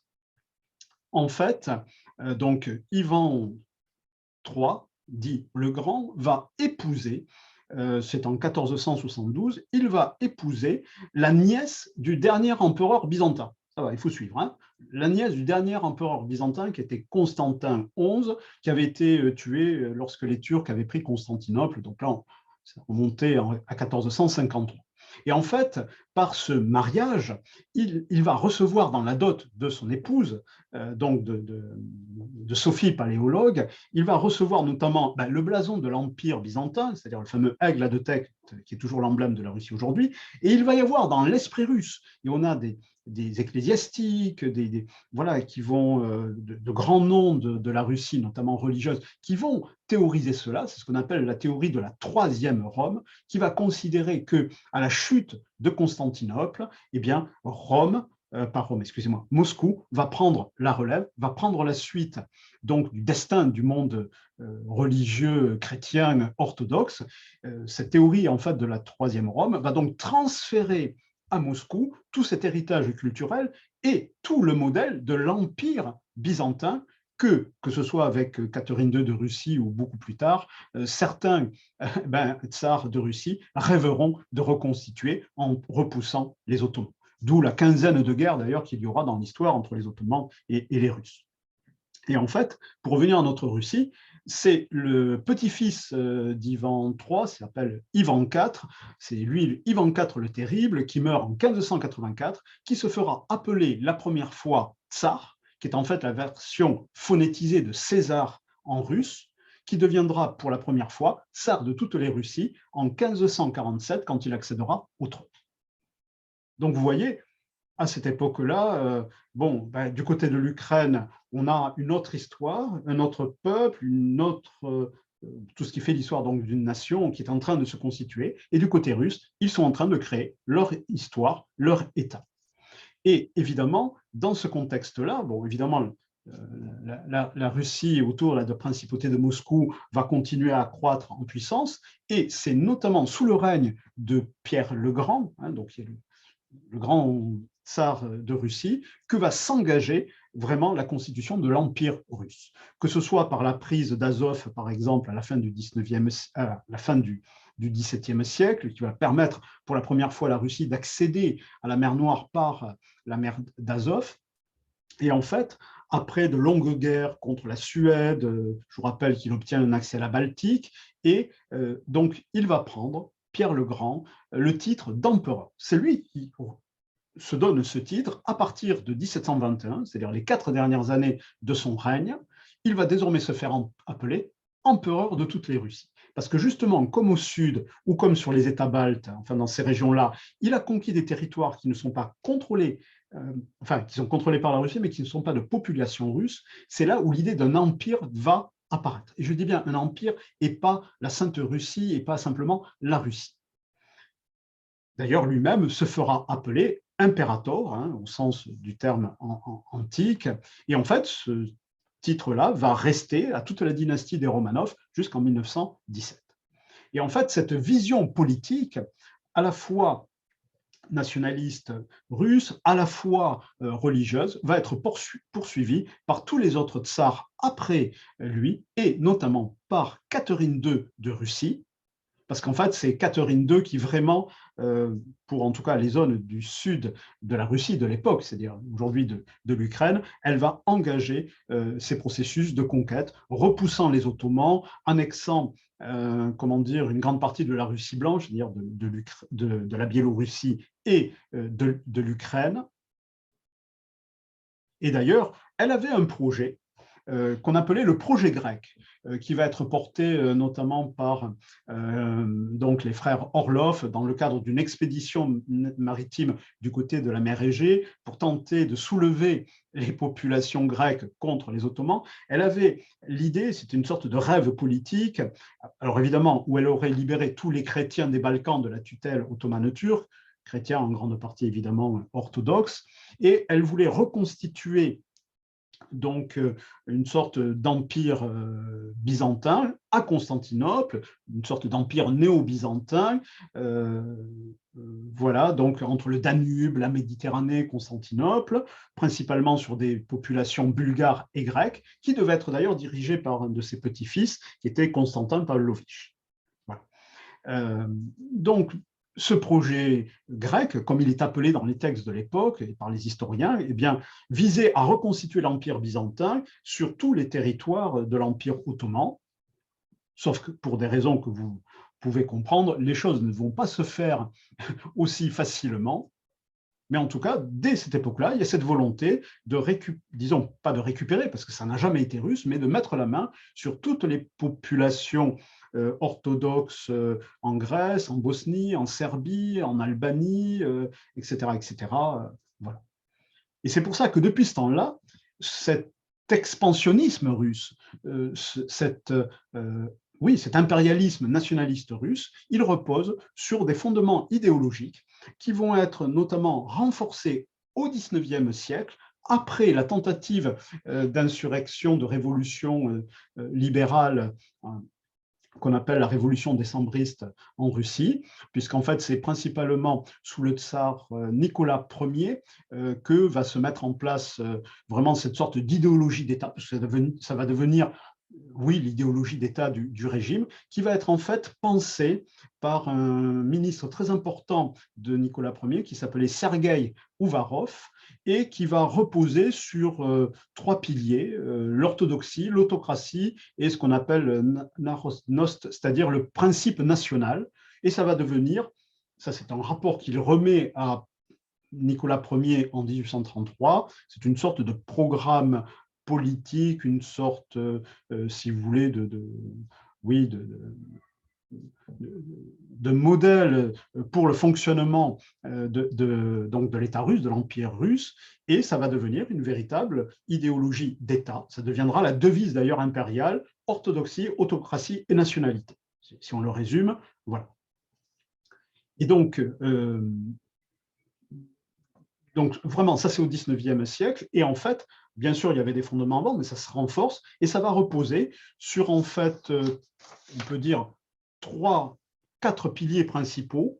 Vous avez évidemment une vision nationaliste qui est, pour la Russie, qui repose sur 2 théories. Il y a la théorie de la Grande Russie et la théorie des 3 Russies.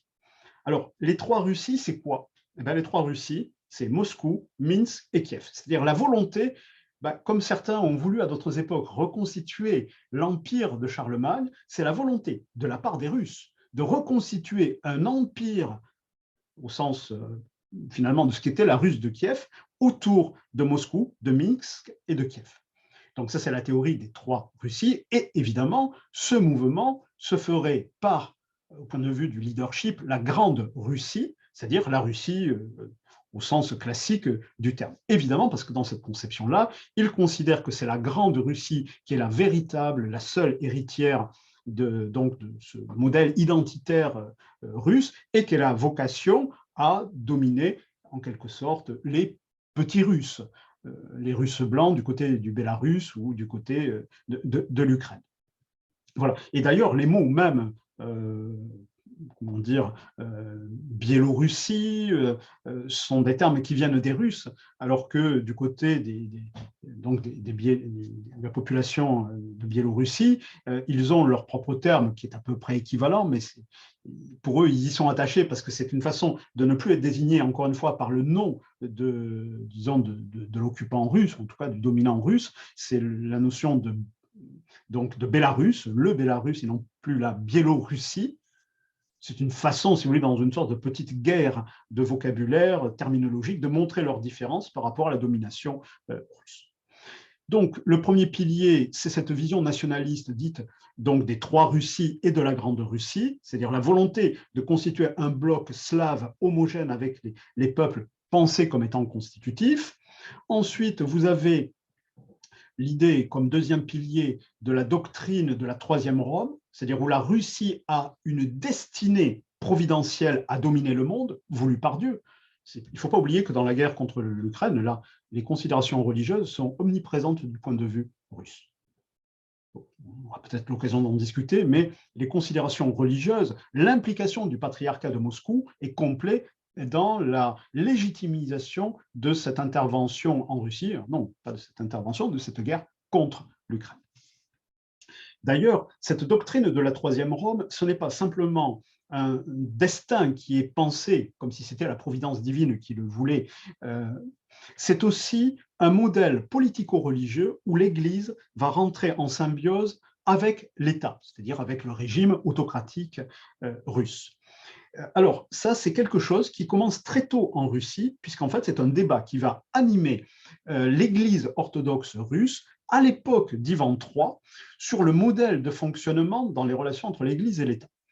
Je vous passe le détail, mais c'est une véritable querelle qui va intervenir dans l'Église orthodoxe russe entre, d'un côté, ce qu'on appelait les possédants et de l'autre côté, les non-possédants. Je vous l'ai dit en français, pas en russe. Et en fait, les possédants, c'était les représentants des grands monastères.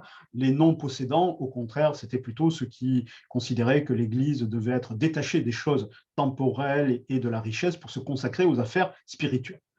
C'est le camp dans l'Église même des possédants qui va l'emporter, et ils vont finalement développer toute une théorie de l'orthodoxie, de l'Église orthodoxe, complètement en symbiose avec l'État russe, avec le pouvoir russe, de manière à former une sorte volonté politico-religieuse qui est en fait ce qu'on peut appeler, et c'est comme ça que moi je vais l'appeler, la Sainte Russie, qui est l'association de l'Église orthodoxe russe et donc du pouvoir autocratique russe, qui va participer désormais de l'identité nationale russe, du nationalisme russe.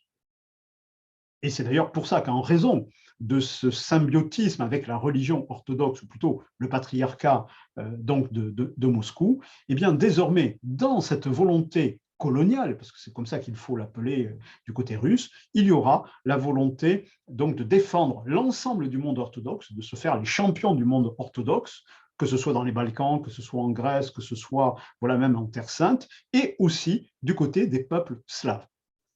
C'est pour ça que ce qui était au départ une perspective pan-orthodoxe deviendra aussi une volonté pan-slavophile, c'est-à-dire de réunir tous les peuples slaves derrière, en quelque sorte, la Russie, même s'ils restent indépendants formellement avec leur propre État, qui se rangerait sous la domination, sous la protection de la Sainte Russie. Et en fait, tout ce que je viens de vous expliquer là, vous le retrouvez dans le discours actuel de Poutine, qui va lui permettre de nier l'existence autonome de l'Ukraine, de nier l'autonomie de l'Ukraine et de la penser seulement comme une sorte de création ou de partie même de la Russie. Alors, pour revenir à la volonté impériale russe, évidemment, cette politique qui commence avec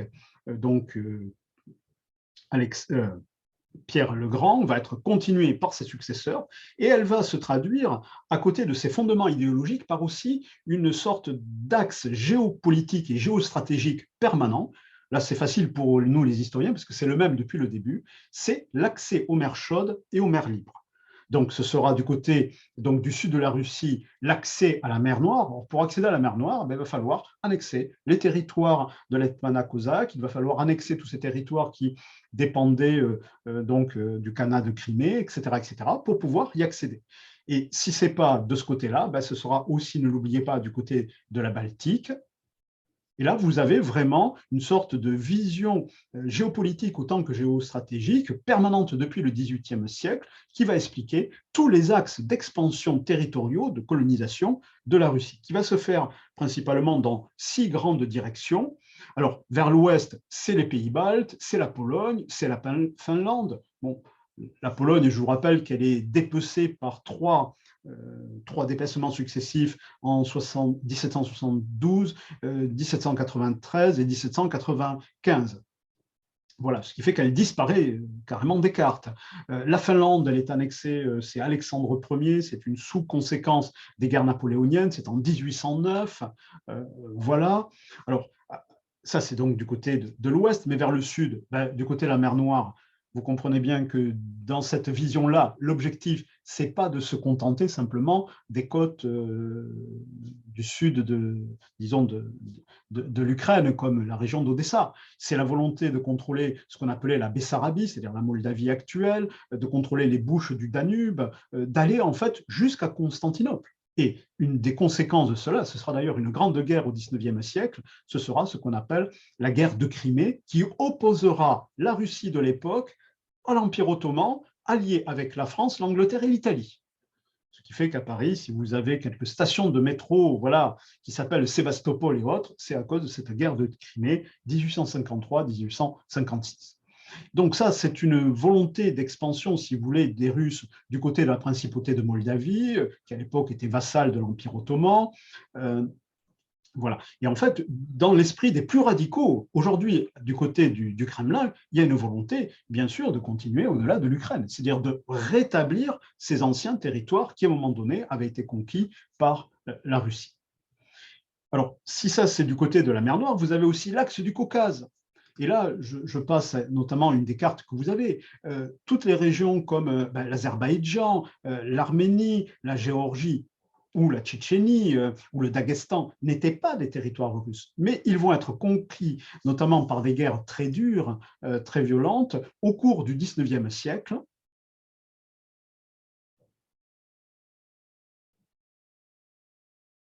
Donc, une autre fois, nous pourrions parler de cette histoire qui, en fait, dure, comment dire, quasiment de 1801 jusqu'à peu près à 1878, lors d'une dernière guerre contre l'Empire ottoman. Et d'ailleurs, une grande partie des territoires qui vont passer sous la domination russe, et donc qui ne sont pas peuplés par des Russes, seront pris à la fois aux Ottomans, mais aussi à l'Empire perse. Hein.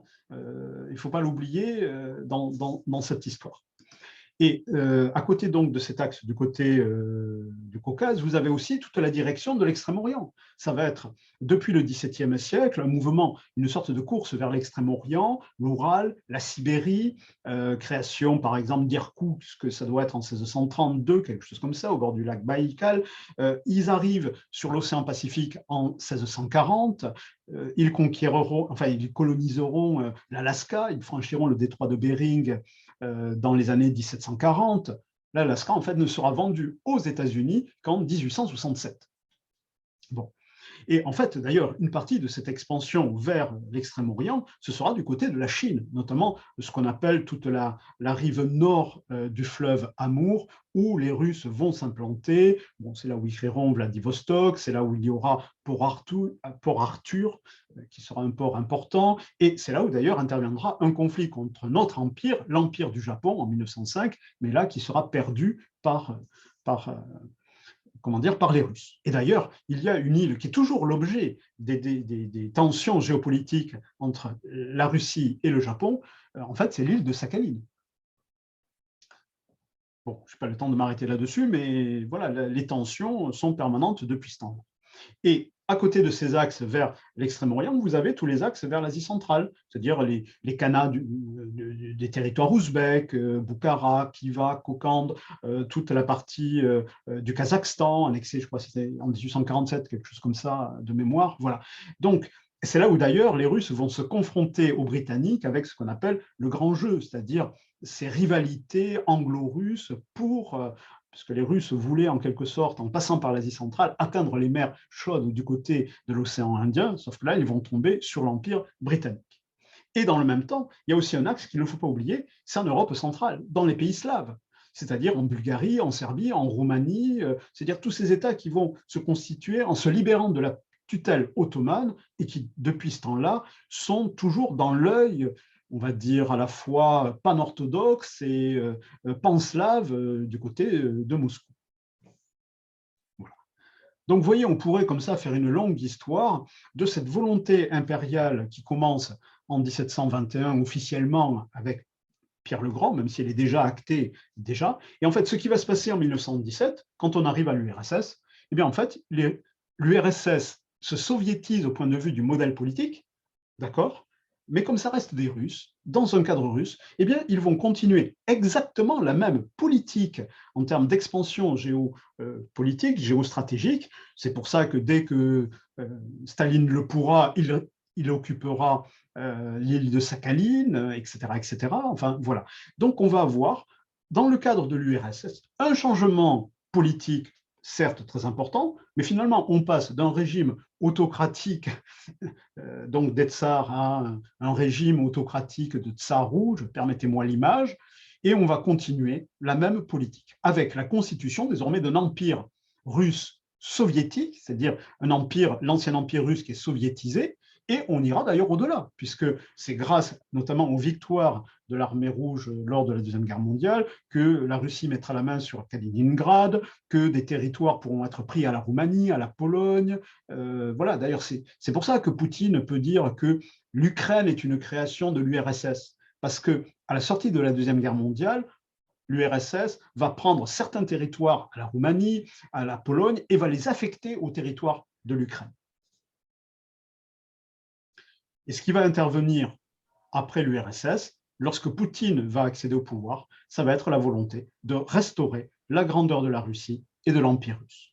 Poutine est au pouvoir grâce à cette politique qu'il affiche, qui est soutenue par l'immense majorité des Russes, 80% à peu près des Russes le soutiennent dans cette vision-là. Ne vous trompez pas, si vous voyez quelques opposants, il y en a bien sûr en Russie, mais la Russie profonde, non pas celle de quelques élites de classe sociale supérieure, éduquées, riches, à Saint-Pétersbourg ou à Moscou, mais la Russie profonde, celle voilà, du fin fond, j'ai envie de dire, de la Sibérie, de l'Oural, celle qui est très pauvre, très traditionnelle, qui vit dans des conditions où, franchement, leur vie de tous les jours, c'est ni Facebook, ni les iPhones, ni, comment dire, le McDo. Leur vision, c'est une vision profondément nourrie de cette conception donc de la grandeur de la Russie, de la blessure, de la perte justement de l'Empire russe en 1991, parce que si l'URSS, bon, bien sûr, disparaît, en même temps, il perd de l'Empire. Et donc, le régime de Poutine, depuis donc 2000, progressivement aussi en reconstituant l'appareil industriel et militaire de la Russie, hein, tout le réarmement de la Russie, il n'a pas commencé en 2022. Hein. On peut revoir la politique de réindustrialisation du côté donc des industries militaires russes. On voit très bien l'augmentation des budgets, le relancement des armes pas défensives mais offensives, les missiles hypersoniques, etc., etc. La mise en avant désormais de nouveaux types de technologies, notamment de guerre électronique, pour tenter de compenser ou de rivaliser avec l'OTAN, etc., etc. Donc tout ça, on l'a vu monter hein, du côté des analystes du réarmement russe, bien avant le conflit du côté de l'Ukraine. Et donc, comme du côté de Poutine, il y a cette volonté de restaurer la grandeur de la Russie, de rétablir les territoires, au moins le bloc minimum des trois Russies, Biélorussie, Ukraine et Russie. Donc, bon, Biélorussie, c'est déjà fait. Ben, pour lui, l'Ukraine était indispensable pour reconstituer ce qu'il pense comme être le noyau central de l'Empire russe. Sauf qu'évidemment, ben, les Ukrainiens ne l'entendent pas de cette manière-là, puisqu'évidemment, ce n'est pas ni leur volonté, ni leur histoire, ni leur propre fonctionnement. Ça, c'est le point de vue de cette puissance impérialiste. De là, la guerre contre l'Ukraine, Ukraine indépendante, démocratique et pro-européenne. Et à chaque fois que je dis Ukraine indépendante, démocratique et pro-européenne, vous êtes à peu près sûr qu'à chaque fois, rien que cela, c'est quasiment une sorte de casus belli dans l'esprit d'un personnage comme Poutine. Et cette, d'ailleurs, restauration de la grande Russie, c'est-à-dire des trois Russies contrôlées par la grande Russie, c'est un impératif politique pour Poutine, parce que c'est comme ça qu'il justifie auprès de son peuple son propre régime. Et comme il y a des élections présidentielles qui interviennent en Russie en 2024, bon, comment dire, ces élections présidentielles, l'issue est déjà décidée à l'avance. C'est Poutine won again, hein, il n'y a pas de doute là-dessus. Mais pour qu'il y ait cette impression de soutien populaire et qu'on n'ait pas besoin finalement de trop bourrer les urnes, eh bien, il faut offrir à une grande partie de la population russe, du peuple russe, qui est nourri de ce nationalisme, qui a cette nostalgie de l'URSS, qui est la plupart du temps attaché à toutes ces considérations traditionnalistes, orthodoxes, extrêmement chauvins, il lui faut une victoire spectaculaire qui prouve la grandeur de la Russie. Alors, bon, bah, le plan A n'a pas marché, le plan B, on verra la suite des événements. Mais clairement, Poutine ne peut pas revenir en arrière, il ne peut pas s'arrêter là, il ne peut pas admettre sa défaite, parce que l'admettre, ce serait un suicide politique. Donc pour lui, tous les moyens sont bons de toute façon, ça c'est pas propre avec le cas de l'Ukraine, c'est le fonctionnement de ce régime politique, de cette dictature, tous les moyens sont bons pour cela. Et donc, s'il faut mentir, assassiner, massacrer, faire la guerre, falsifier l'histoire, s'il faut faire une épuration ethnique, s'il faut faire des massacres, comme on l'a vu du côté des territoires qui ont été récupérés par les Ukrainiens, eh bien, on le fera. Et pour lui, de toute façon, c'est parfaitement justifié au regard de l'histoire. Surtout que n'oubliez pas, dans le point de vue russe, la population russe, les soldats russes, les victimes aussi, dans certains cas, ben, ne comptent pas. Ce qui compte, c'est la grandeur de la nation, la grandeur de l'État, l'honneur de l'armée. Il faut voir comment les armées russes ont toujours traité leurs soldats, que ce soit lors du désastre du Koursk ou à d'autres occasions. Les soldats, comment dire, dans dans le fonctionnement des armées russes, les soldats ne comptent pas, c'est de la chair à canon. Donc, on sacrifiera les soldats. Voilà, il n'y a aucun problème, si je puis dire. Pour eux, de ce côté-là, ils n'ont pas le problème que nous avons, disons, les fonctionnements, même au point de vue militaire, que l'on a dans nos armées, où on est attentif à même comment dire, à nos blessés, à nos soldats en opération. Voilà. Du côté russe, ces questions-là ne comptent pas. Ce qui compte, c'est la victoire finale, puisque c'est la victoire qui justifie donc l'emploi de tous les moyens, quel que soit en fait le coût humain pour cela. Donc c'est pour ça, là, je suis très, comment dire, peut-être dur en disant cela, mais toutes les personnes qui croient qu'on peut négocier, dialoguer, faire de la diplomatie avec Poutine ne sont qu'au mieux donc des naïfs qui n'ont pas compris la nature du régime de Poutine. Au mieux, en fait, ils servent ses intérêts parce que pendant ce temps-là, il fait discuter autour d'une table et ensuite les opérations militaires, ils gagnent du temps, elles continuent, voilà. Donc c'est pour ça que vous avez affaire à un régime, le régime de Poutine, où je vous rappelle l'assassinat politique, comment dire, l'assassinat de journalistes le jour même de l'anniversaire de Poutine pour lui faire un cadeau. C'est même pas des blagues, hein, ce que je dis là. Bon, ben, c'est des choses relativement, j'ai envie de dire malheureusement banales. Donc l'assassinat politique, la répression, la désinformation, la manipulation font partie du fonctionnement du régime de Poutine. De là, toute cette propagande qui est une sorte de revisitation donc de la grande guerre patriotique contre les nazis, qui va être réutilisée avec le fameux Z là dans cette intervention, dans cette guerre contre l'Ukraine. Le gardien du temps se sort. Voilà, je suis à peu près arrivé à la fin. Voilà. Je sens. Je dirais, alors déjà, je vais arrêter le partage parce qu'il n'y a plus besoin du partage. Voilà. Donc, ce que je vous dirais simplement pour la conclusion, c'est que malheureusement, cette guerre, elle était prévisible, elle était prévue par un certain nombre d'analystes. Il suffit de relire les discours de Poutine ou il faut savoir que Poutine n'est même pas le plus radical en Russie du côté du nationalisme russe. Il y a une extrême droite encore plus radicale que Poutine en Russie même, à tel point que souvent, il les a fait arrêter. Hein, le parti de Poutine, Russie Unie, n'est pas le plus xénophobe, n'est pas le plus nationaliste en Russie même. On pourrait faire une sorte de subtile différence entre ces différents mouvements, et il y a certains on va dire, idéologues de cette guerre en Ukraine qui disent la suite, c'est jusqu'à Berlin. Je ne sais pas si c'est ce que Poutine a à l'esprit, mais on entend alors, est-ce que c'est une surenchère pour plaire au tsar? Je ne sais pas, mais clairement, on entend des discours. Et donc, pour revenir à Poutine, Poutine ne s'arrêtera pas de lui-même, ni par la diplomatie, ni par la raison. Seule la défaite militaire, et je dis bien militaire, peut le contraindre à s'arrêter dans ses ambitions. C'est un peu le sentiment d'une tectonique des plaques qui se poursuit à travers les siècles et avec des dommages directs ou indirects qui peuvent être extrêmement violents. Ou alors le combat de David contre Goliath. C'est cette résistance ou cette cristallisation de l'Ukraine face à ce géant russe est quelque chose qui est assez remarquable par son essence, mais et par cette capacité de résister, d'affirmer sans cesse son identité, et puis se justifier finalement face à un géant, et ce qui rend d'autant plus admirable cette résistance. Il faut comprendre la chose suivante. Pour les Ukrainiens, ils n'ont que deux solutions. Oui. Résister ou se soumettre. Se soumettre, c'est disparaître. Disparaître comme nation, parce que là, clairement, Poutine a décidé de passer au stade supérieur. L'idée n'est plus de maintenir un État vassal comme la Biélorussie. Les territoires qu'il occupera seront complètement russifiés. Les territoires qu'il occupera seront donc des territoires où une politique de désukrainisation sera menée, et ça se traduira par des logiques d'épuration ethnique.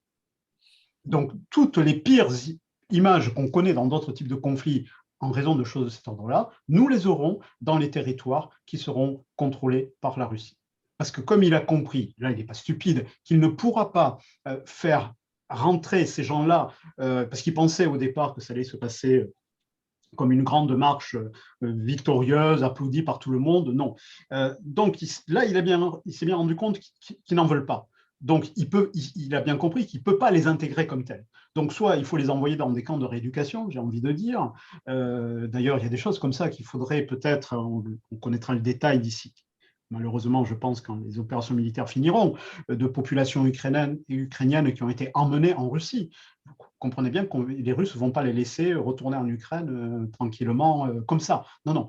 Donc là, on a la continuation des opérations, parce que la guerre n'est pas finie. Les Ukrainiens ont gagné la victoire de Kiev, mais la guerre va continuer. Et là, je ne peux que dire la chose suivante. Le courage des Ukrainiens est une chose, mais si on ne leur envoie pas d'armement adapté, pour là, désormais, être dans une capacité de résistance au-delà de simplement faire de la guérilla urbaine, ça veut dire aussi que du côté des pays occidentaux, les pays européens, il faut passer un stade au-dessus. Je vous rappelle que chaque jour, l'Union européenne fait un chèque de 770 millions de dollars à la Russie. Donc directement, ça alimente la capacité opérationnelle militaire russe tous les jours. Faites le compte. Nous avons fourni en équipement militaire, quoi, du côté des Européens, je ne parle pas des Américains, c'est quoi? C'est 2 milliards, quelque chose comme ça, de matériel, des Henlo britanniques, des équipements français, voilà. De l'autre côté, depuis ce temps-là, et les chiffres, je les avais calculés au 31 mars, donc l'Union européenne a donné plus de 27 milliards de dollars à Poutine. Et ça paye combien de chars T-82? Ça paye combien de missiles Kindle? Ça paye combien de Sukhoi 35 qui sont envoyés en Russie? Ça fait combien de bombes au phosphore blanc envoyées sur les villes ukrainiennes? Franchement, que le roi Merlin garde des magasins ouverts à Moscou, c'est un symbole. Dans les faits, ça ne joue pas sur le terrain. Si vous voulez atteindre, disons, sans rentrer dans une guerre frontale, le régime de Poutine, il faut taper là où ça fait mal. Et là où ça fait mal, ce n'est pas saisir les yachts des oligarques, ça nous fait plaisir à nous. Dans les faits, c'est taper au portefeuille. Et taper au portefeuille, c'est taper sur la manne financière, donc du côté des hydrocarbures, gaz, pétrole, essence, enfin, pétrole et charbon. Voilà, j'avais oublié le troisième. Donc, et là, clairement, il y a des pays qui, pour l'instant, ils ont un discours de façade, mais quand leur économie est en jeu ou quand, entre guillemets, leur confort momentané est en jeu, eh bien, ben non, on continue tous les jours à faire ce chèque de plusieurs, centaines de millions de dollars à Poutine. Faites le compte. Un mercenaire syrien dans le groupe Wagner va être payé combien? 2 000, 3 000, suivant son grade, admettons 5 000 dollars par mois. Il peut en payer combien de mercenaires tchétchènes, de mercenaires syriens, de mercenaires, peu importe d'où ils viennent, il peut en payer combien par mois avec cette manne financière qui tombe tous les jours? Vous faites le compte. Donc là, clairement, nous avons du côté européen des bretelles en quelque sorte à remonter à certains, parce que clairement, il y a un discours et de l'autre côté, les actes, il y a des actes qui sont faits. On apprendra certainement dans le détail plus tard qu'il y a des forces spéciales sur place pour les aider dans ceci ou cela. Donc, ils ont un open bar, si je puis dire, les Ukrainiens, sur tous les services de renseignement occidentaux, sur les satellites américains, sur les avions radars de l'OTAN. Il n'y a aucun problème de ce côté-là. Mais ensuite, concrètement, s'ils veulent repousser un débarquement naval du côté d'Odessa, il va leur falloir des missiles sol-mer. Ce n'est pas avec de petits missiles anti-chars qu'ils y arriveront. Donc là, c'est des systèmes beaucoup plus compliqués, beaucoup plus complexes. Voilà. Donc, parce qu'on n'arrêtera pas Poutine, ni par la raison, la discussion. Voilà. Et de toute façon, Poutine n'a pas le choix. Bien. Y a-t-il des questions avant de... On se fixe 20 heures, dernier délai. Y a-t-il une question pour ou l'autre, si vous souhaitez l'exprimer par chat, de préférence, ce sera plus facile peut-être. Il y a déjà des réactions, mais... Alors, comment fait-on pour convaincre tous les Européens de lâcher l'énergie russe? pas aussi simple que ça. À part une baffe dans la gueule à certains, je ne sais plus. Je ne sais pas. Donc, clairement, c'est l'Allemagne qui bloque. Oui. Elle est plus dépendante que la France, je crois, de Oui. l'énergie. Mais là, il faut aussi renvoyer les Allemands à leur propre politique. Depuis combien de temps on leur dit qu'ils sont dépendants du gaz russe? Depuis combien de temps on dit, attention, Nord Stream 2, piège, piège? Clairement, permettez-moi l'expression un peu triviale, mais les Allemands sont tenus par les couilles. Oui. Une remarque. Et Poutine se sert du pétrole comme un levier géopolitique pour imposer ses précisions. Parce qu'il sait très bien que si, avec le pétrole, c'est aussi beaucoup, pas le pétrole, le gaz, voilà, il y a beaucoup d'industries allemandes qui en dépendent, etc. etc. Donc, clairement, on le dit, les spécialistes le disent au point de vue de ces choses-là depuis des années. Ce que je dis là, je n'ai rien inventé. Vous le trouvez dans tous les ouvrages d'analyse des rapports géopolitiques, parce que Poutine ne fait pas de commerce au sens normal du terme. Poutine, quand il fait un accord sur le gaz, c'est un rapport de domination, c'est un rapport de contrôle ou d'influence sur le pays concerné. Il faut comprendre la nature du régime concerné et il n'est pas dans un rapport économique normal sur ces choses-là. Pour lui, c'est un moyen, comme il a mis au pas les oligarques de toute façon. Et donc, tous ces projets de pipeline qu'on a pu voir apparaître du côté russe, il faut aussi en avoir une lecture géopolitique. C'est pour ça que je dis aussi tout à l'heure, s'il contrôle le blé de l'Ukraine, bah faites le compte. Quels sont les pays qui dépendent disons, des ressources agricoles ukrainiennes pour ne pas avoir faim? Il y a 100 millions d'habitants en Égypte. Vous croyez que la vallée du Nil produit de quoi nourrir 100 millions d'habitants?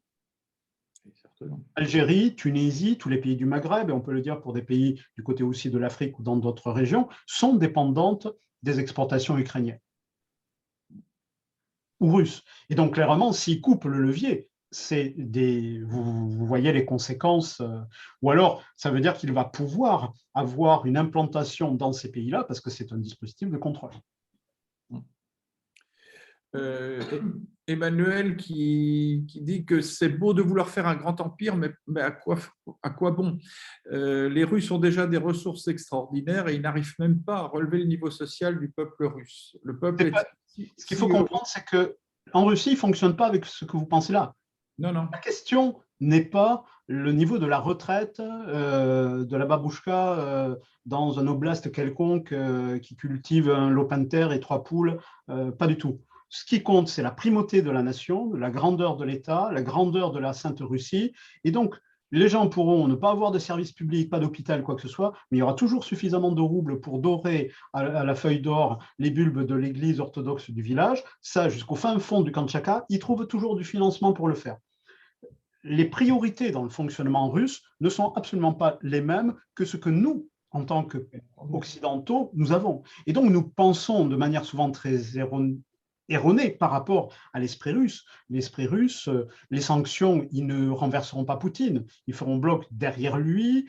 Ils ont déjà l'habitude depuis longtemps, si je puis dire, à l'époque de l'URSS. Voilà. Donc, ne croyez pas que le peuple russe va se désolidariser de Poutine. Il fera bloc derrière lui, parce que l'immense majorité des Russes soutient la politique de Poutine.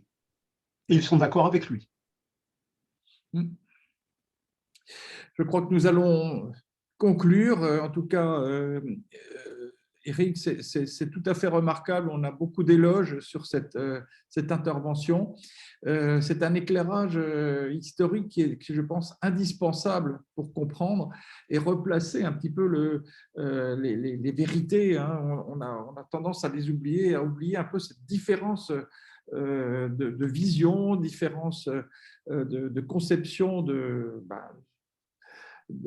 la puissance en fait russe et je crois que c'est intéressant. Alors, on n'a pas trop parlé des enjeux géopolitiques, on en a un peu parlé mais pas énormément, les enjeux énergétiques, de ressources également, mais c'est un autre aspect de la question. On ne pouvait pas tout aborder. Oui, oui, on ne peut pas tout aborder, mais ce n'est pas négligeable non plus. Voilà. Et cet éclairage que tu nous as donné est remarquable et je crois qu'il nous donne vraiment je dirais des arguments ou des clés de compréhension et peut-être malheureusement pas trop d'espoir par rapport à la poursuite du conflit qui risque d'être long. Oui, Et tous les analystes vont dans ce sens-là actuellement. Enfin, toutes les personnes qui travaillent un petit peu sérieusement sur ces questions-là. Ce qu'on a vu avec donc la victoire de Kiev, hein, je le dis comme tel, hein, du côté des Ukrainiens, oui, mais une bataille, une victoire au sens d'une bataille, ça ne fait pas la guerre gagnée. Et la guerre va continuer. Et la Russie, elle a pris comment dire, ça a été très dur, hein, ce qu'elle a subi, même militairement, il ne faut pas l'oublier, mais de toute façon, ils ont les réserves, ils ont les moyens et ils ont la capacité de durer dans le temps. Donc, leur objectif n'est plus, sous réserve d'évolution des choses, et on ne sait jamais, mais il semble actuellement que le plan A, qui était on fait une expédition éclair sur Kiev, on vire Zelensky parce qu'ils pensaient qu'ils allaient partir, ils pensaient qu'ils n'allaient, voilà, que c'était réglé en 3 jours, tout était préparé pour une intervention de ce type-là. Bon, donc ça, je pense qu'ils ne veulent plus prendre l'Ukraine, mais je reviens sur ce que je disais tout à l'heure, il semble que ce soit un plan qui avait été écarté par Moscou, qui était le plan qui avait été porté par les nationalistes, comment dire, du Donbass, qui est le plan de la nouvelle Russie. Voilà, ce que je vous ai montré tout à l'heure sur les cartes anciennes, à l'époque des tsars, en fait, ça a été réactualisé en 2016 par leur, comment dire, après la constitution de leur république sécessionniste, là, voilà. Donc, c'est à la fois une sorte de revisitation de l'ancienne nouvelle Russie à l'époque des tsars, à l'époque de Catherine II de Russie, et c'est notamment Pavel Goubarev qui était un des grands leaders, donc je ne sais plus s'il était à Lugansk ou à Donetsk. Voilà. Il avait proposé ce plan-là, il l'avait théorisé, voilà, comment dire, en 2014. Moscou avait écarté ce plan-là parce que dans son objectif, l'idée de la nouvelle Russie version moderne, là, évidemment, c'était inclure tout le Donbass ukrainien, c'est-à-dire la partie la plus orientale de l'Ukraine, mais en allant beaucoup plus loin, puisqu'il s'agissait donc d'inclure toutes les rives de la mer d'Azov, d'inclure en fait, et c'est en partie le plan d'attaque que les Russes aussi avaient là-dessus, donc jusqu'à comment dire, on passe Mariupol, on descend vers donc la République moldave aussi, donc il y avait cette idée voilà, de reconstituer cette zone-là, donc Odessa notamment, hein, d'où des opérations qui se préparent dans ce secteur-là. Actuellement, il semble que ce soit ce projet qui soit devenu le plan B devant l'échec du plan A, sous réserve d'évolution du conflit. très bien. Il est 20 heures. Nous avons passé une soirée extrêmement enrichissante.